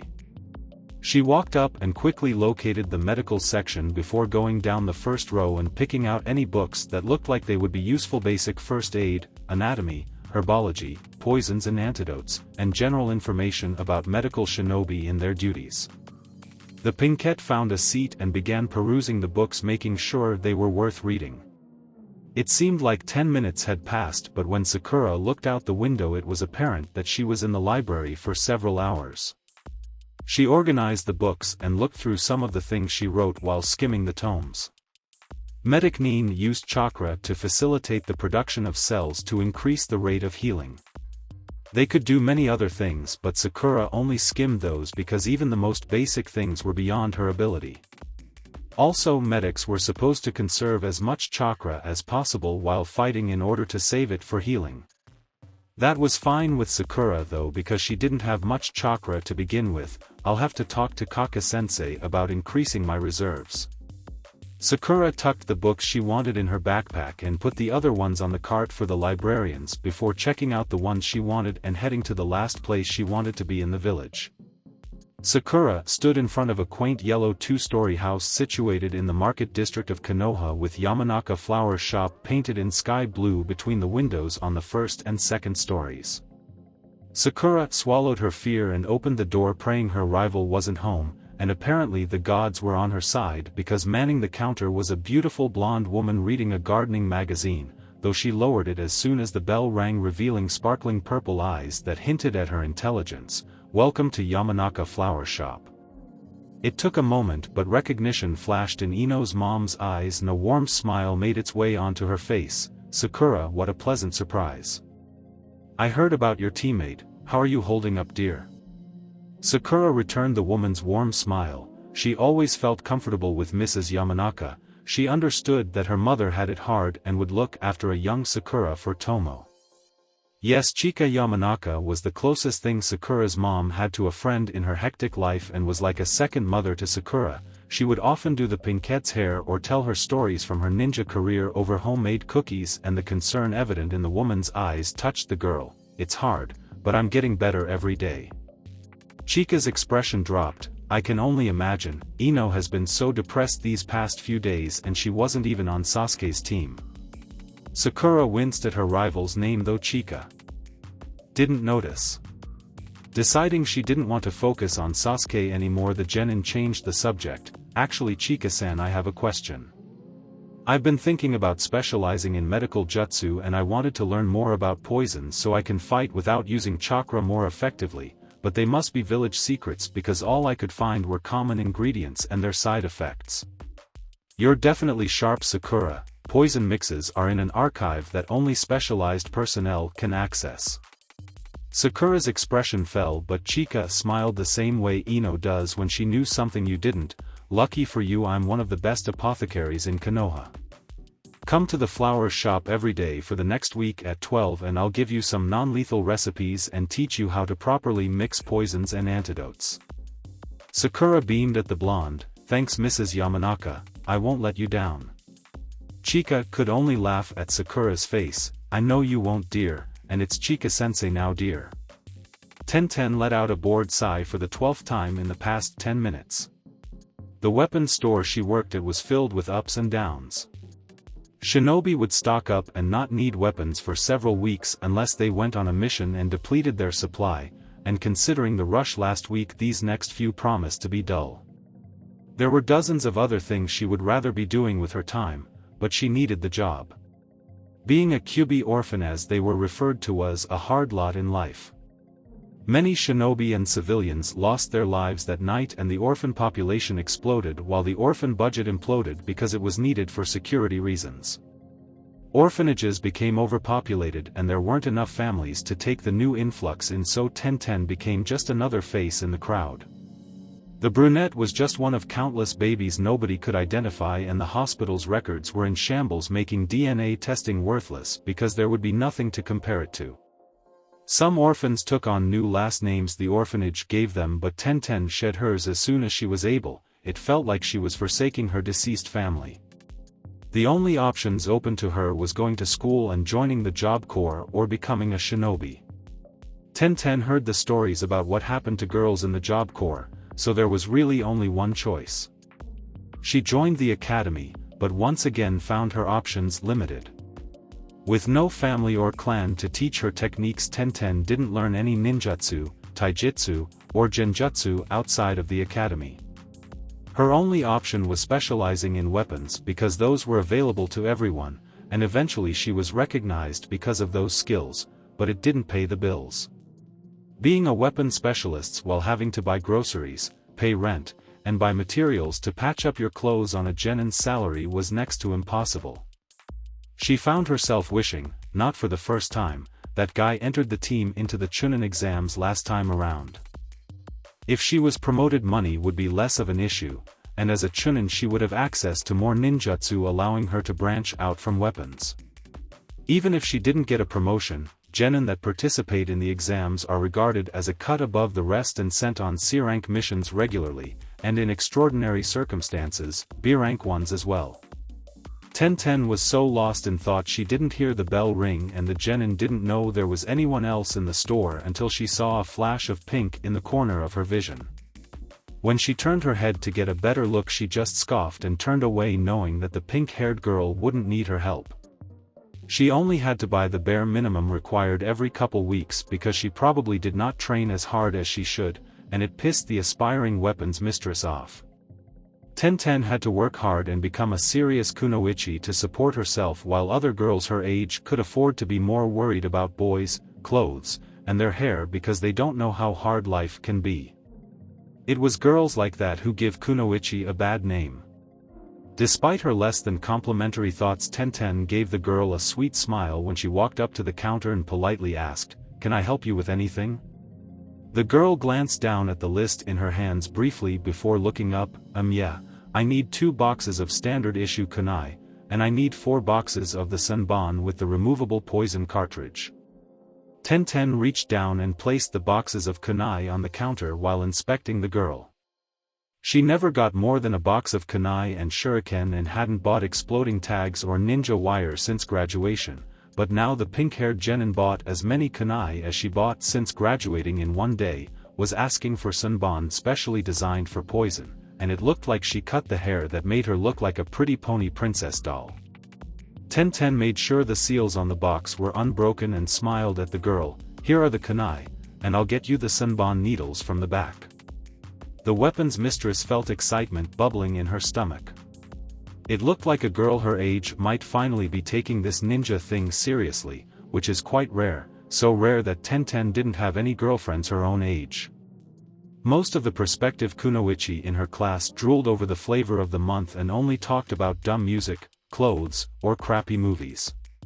Tenten didn't bother wasting her time trying to fit in where she wouldn't. Nowadays she only womaned the desk at the store or trained and did missions with her team, but there was only so much time a sane person could be around Guy and Lee without going on a killing spree.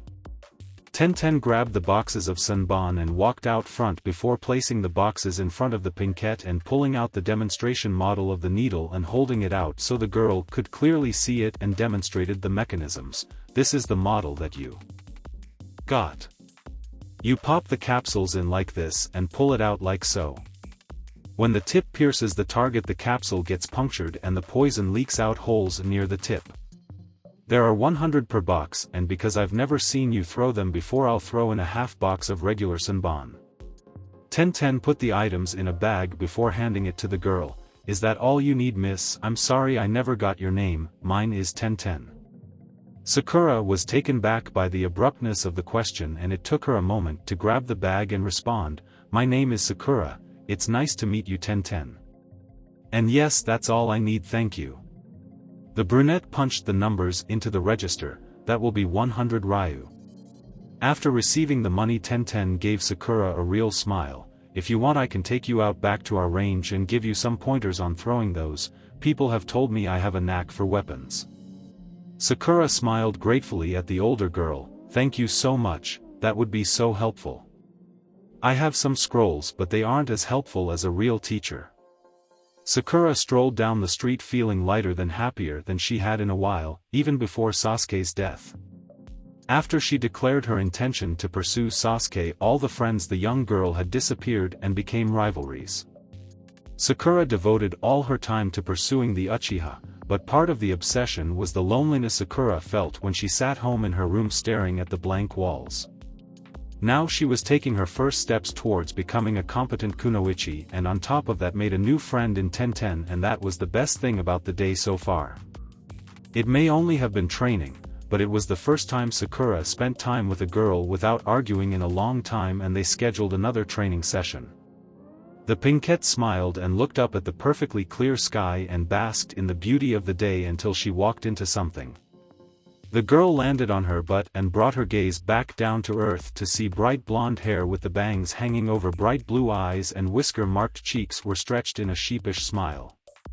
Sakura's eye began twitching as she recognized her teammate and gave him a sickly sweet smile. "Naruto. Watch where you're going. What are you thinking, running into a lady like that? Honestly, how rude." Naruto shivered at the threatening glint in Sakura's green eyes and began shifting his weight from foot to foot, looking for an escape route if things got ugly, and chuckled nervously before responding, "Sorry Sakura-chan, I'm exhausted and I wasn't looking where I was going." Sakura took a closer look at the blonde. "You look like shit, Naruto." And it was true. His usually bright blonde hair was caked with dirt and his face was bruised badly, like he was on the wrong end of a sledgehammer. His clothes were tattered and disheveled, and the Uzumaki's lone blue eye, usually filled with energy and life, was drooping in fatigue and lacked the customary spark of life. Sakura just stood up while sighing and dusted the dirt from her backside. "Don't worry about it, Naruto, just watch where you're going next time. Most people aren't as even-tempered as me." Naruto deadpanned before replying, "Right, well sorry again Sakura-chan, but I have to go meet Kaka-sensei before I can go home, so I'll see you later."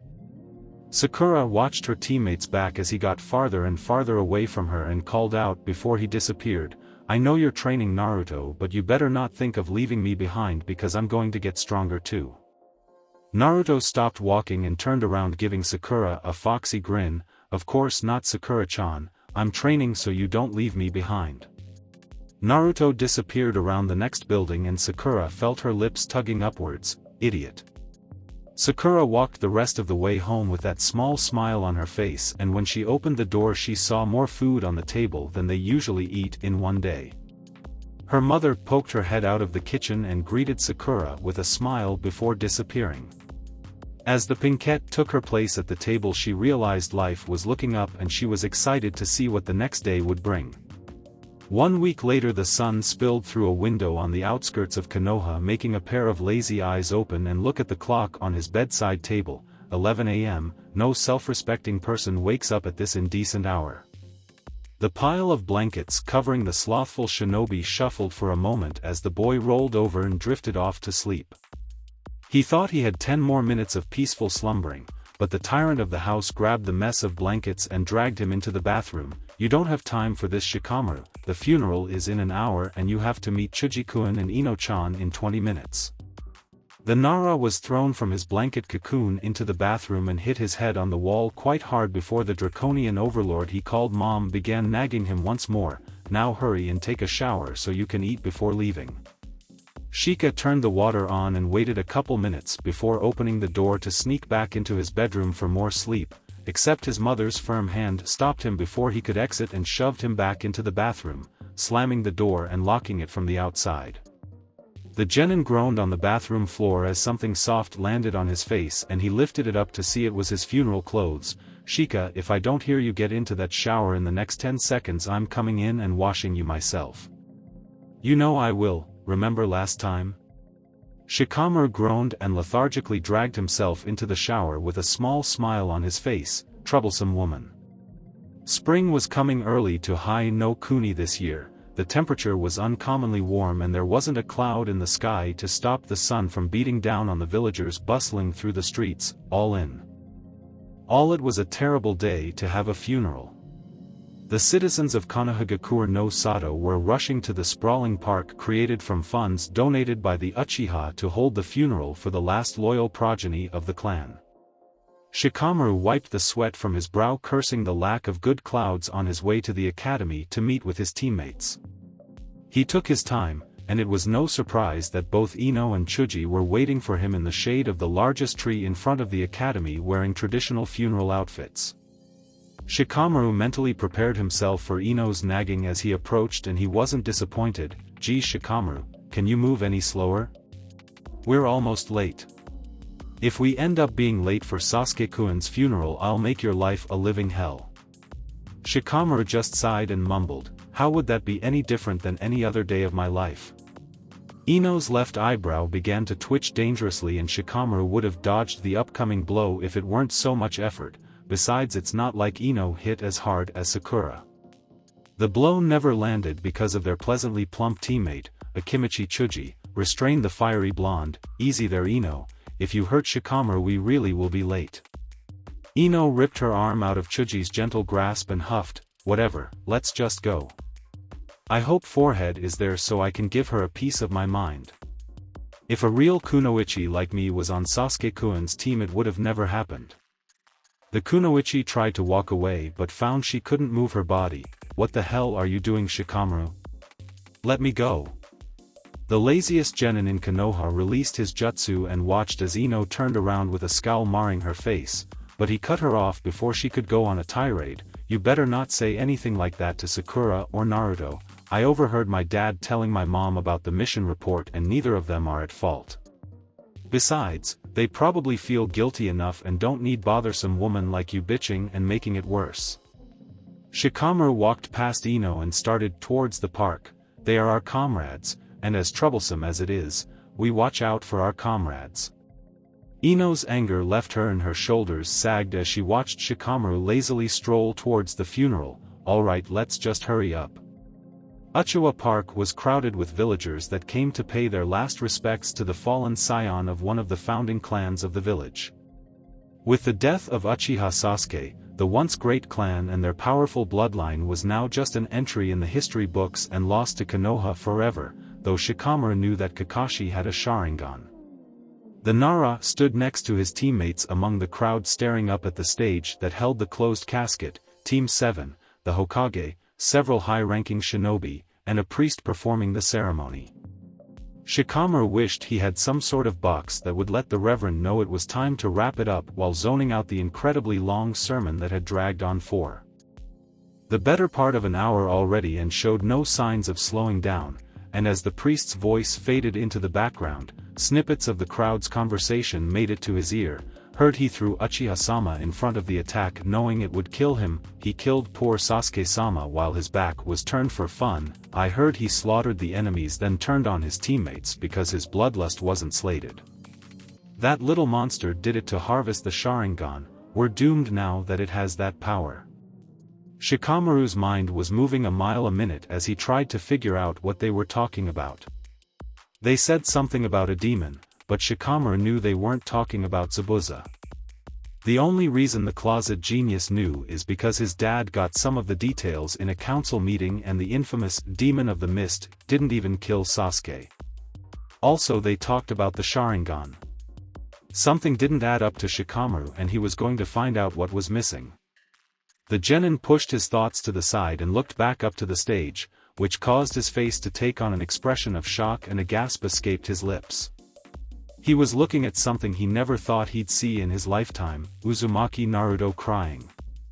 When other kids at the academy or playground got hurt or bullied they would bawl like babies, but never Naruto. He'd shake it off and bounce right back. He'd seen the blonde take hits that would make some more experienced ninja wince. Hell, Naruto was ostracized more than anyone in their class, but he never cried or complained even once. Shikamaru felt his stomach nodding in guilt as he remembered how lonely his classmate used to be and how little he did about it, and the boy also knew Naruto would be depressed after one of his few friends died, but the lazy shinobi was always quick to dismiss the thought because then he'd have to go visit the blonde even if it wouldn't have taken that much effort. The blonde lost one of his few friends and his so-called other ones didn't even go visit him once. Shikamaru felt like scum. Troublesome. Shika was shaken from his guilt trip as he overheard a conversation in the crowd. "Can you believe that thing is crying? He's really crying? Yeah, it's definitely fake. Creatures like him can't shed tears. Demons don't. Demons can't cry. Yeah, that's my point. Weren't you listening to what we're saying? But look at him, that doesn't look fake. He looks so anguished. Don't tell me you're buying that crap, it's all an act, a trick." Yeah, being a trickster is its nature, remember all the pranks. I don't know, other kids pull pranks too, and most of theirs are pretty cruel. All of Naruto's were harmless and definitely not as bad as some other ones by imitation pranksters trying to steal his crown. What are you saying? Have you gone mad? No, maybe I'm finally sane. Shikamaru couldn't hear anything else because the priest reached a high point in his sermon and raised his voice trying to increase the emotion. The lazy genin just used an ancient Nara technique to block noise so they could sleep in any situation, as he wondered why they were talking about Naruto like that. That guy also said demon in a conversation that was clearly about Naruto, and apparently Sasuke jumped in front of the genin. Shikamaru then noticed that Naruto was wearing his headband like his sensei, and his eyes widened as he realized that the blonde may have the sharingan and people were blaming him for Sasuke's death. Shikamaru sighed and looked up at the sky trying to figure out why. His thoughts weren't going anywhere and he started to look down, cursing the lack of clouds, but his head stopped when he saw a lump in the shadow of a tree. The shinobi peered closer only to end up staring at the white mask worn by ANBU operatives. Uchiha Itachi sat in the shadowy canopy of a tree overlooking his little brother's funeral when the hairs on the back of his neck tingled. The S-class missing Nin glanced around and saw what looked to be a young Nara staring at him. Itachi looked away and resumed watching the preacher drone on without worry. Nobody would recognize him under his borrowed ANBU gear, and the Akatsuki member was smart enough to hide at the level of an average ANBU operative so the elites scattered throughout the clearing wouldn't suspect anything. It was nowhere near Itachi's best, but a genin shouldn't have spotted him so easily, even by accident. The double agent smiled slightly under his mask, proud that his little brother's generation had such potential. Itachi grew tired of the boorish priest droned on and thought about the week he had since the person he loved most in the world died. Flashback: Itachi was on watch and sat motionless by the campfire on the border of Ta and Hai no Kuni. Kisame had finally fallen asleep and Itachi flared his chakra, letting his raven know it could show itself. The large black bird landed on his outstretched arm and turned its head so the sharingan that was implanted looked into Itachi's. After finding Shirsue's corpse, Itachi removed his best friend's eye and implanted it into his Nin bird. He wanted to remove the other one too, but there wasn't enough time, and Koto Amatsukami was far more dangerous than the subtle mind-twisting powers of the other one, despite its long recharge time. The undercover agent's eyes widened as the telepathic link was made and he fought back the tears, knowing there would be time for grief later. His little brother, his light, his hope for the future was gone from this world. All of Itachi's carefully laid and formulated plans hinged on Sasuke. Now that he was gone, they were shattered, and with the illness ravaging his body, the chances of accomplishing his goals all but disappeared. The last surviving Uchiha cursed as his mind raced to salvage anything he could. The most normal Akatsuki member rose and silently packed up, knowing he would have to return to his village. After making sure he had everything, Itachi made preparations to deal with Kisame. His partner was skilled in battle, almost unbeatable because of his sword, but he failed as a ninja.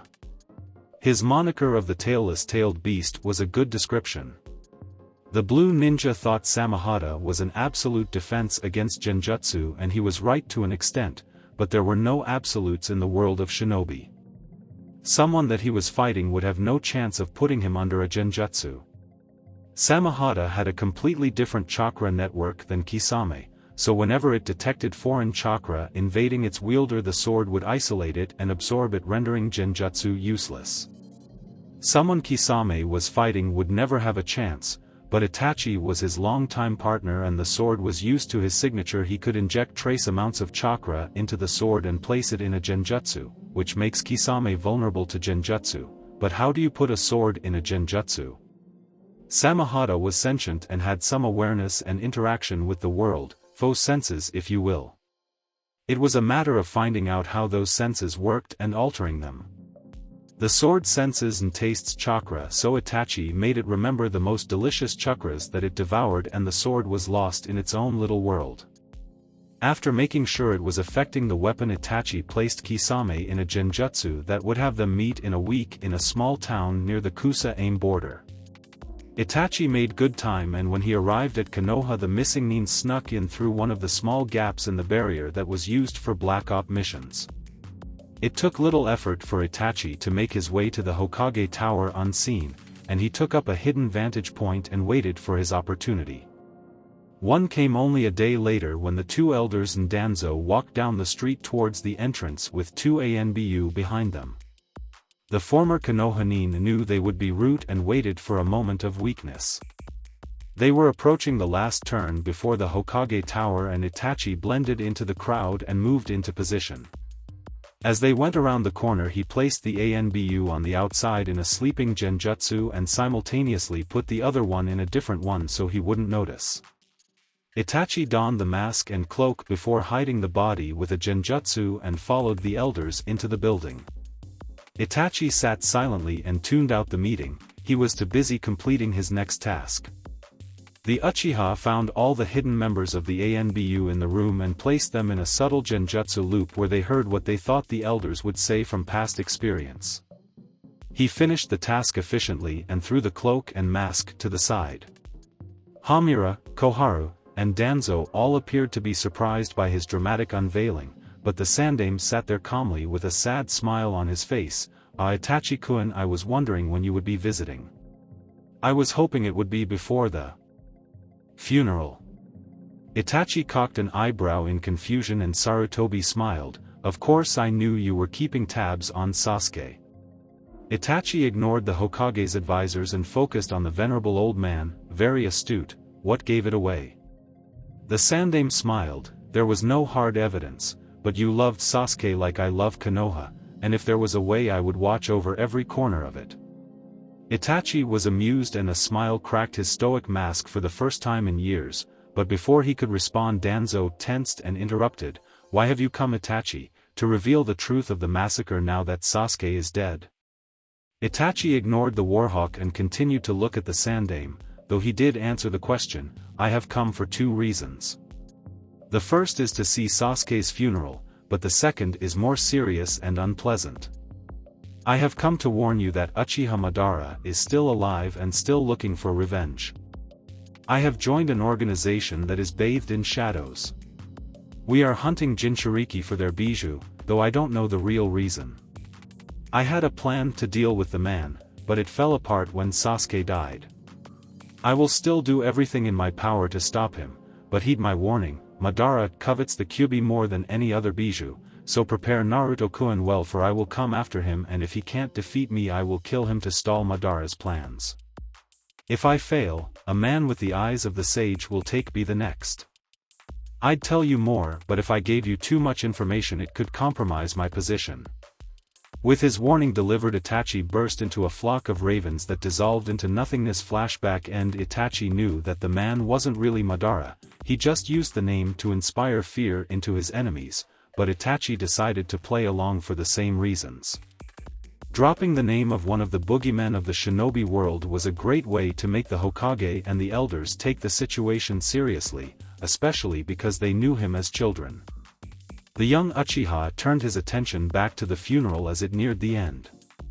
The priest finally finished his eulogy and the people were lining up to place their flowers on the basket.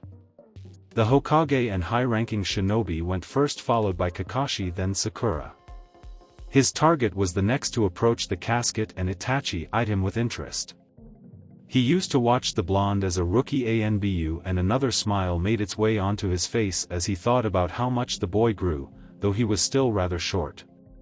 Itachi paid extra attention to the bandages around his left eye covered by his headband. He was proud that his little brother rose above the hatred that cursed the Uchiha clan. Itachi was about to leave and took one last glance at the Yondaime's legacy and gasped.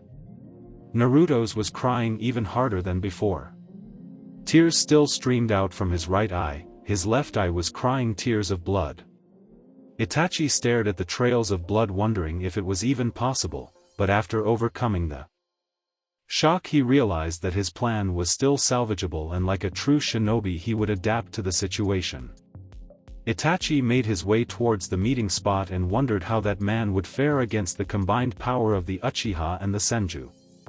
Hiruzen Sarutobi was a worried mess as he frantically rushed to the hospital.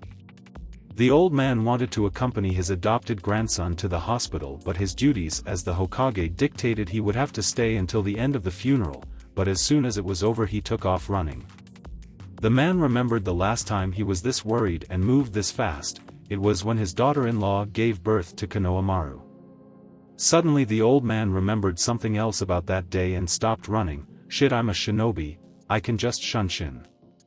Why do I do this every time?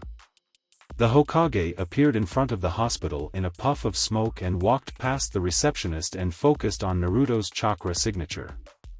As he hurried through the hallways, the old man felt his worries hit him full force.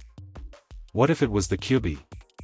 The beast hates the Sharingan, and it wouldn't be a surprise if it did everything in its power to keep Naruto from having one. The Shiki Fujin should stop the Bijou from carrying out its will, but it was completely different from the previous seal that Mito and Kushina used, and everything was theoretical. What if it was already failing?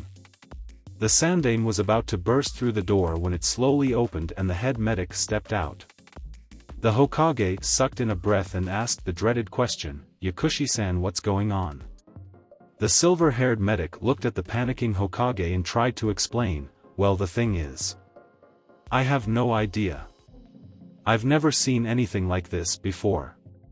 His eye works perfectly, actually all the tests say his Sharingan functions better than an actual Uchiha's would, but I don't even know if it's still the Sharingan. It appears to have mutated. Its possible exposure to the Kyuubi's chakra dash." The Hokage began to get a better idea of what was happening during the medic's explanation and raised a hand to cut him off and prayed to God that it wasn't what he thought it was. "I'd like to see Naruto-kun now, Yakushi-san." The medic started to open the door, but the Hokage stopped him. "Alone." The medic backed off sheepishly. "Of course, Hokage-sama." The Hokage entered and closed the door behind him as his stomach tightened with anxiety. "Hello Naruto, are you okay?" Naruto had his back to the Hokage and it appeared he was inspecting his new eye in a mirror he was holding. The boy didn't look away as he cheerfully responded, "Yeah." The boy dropped the mirror and started to turn around. Sasuke's eye went all weird. "I think it's defective." The Sandaime gasped when he looked into Naruto's eye and gasped. The outside of the pattern in his eye was completely black and the inside was red. 3 ellipses intersected, forming a 6-point star, and on the inside were 2 triangles, one upside down and one regular one, creating another 6-pointed star. The Hokage's worst fears were confirmed and he could only gasp, "Manjikyu." That's it for this video. I hope you all enjoyed the video. Don't forget to like the video, subscribe to the channel, and follow me on my other social media accounts. Anime God here, and I'm signing off.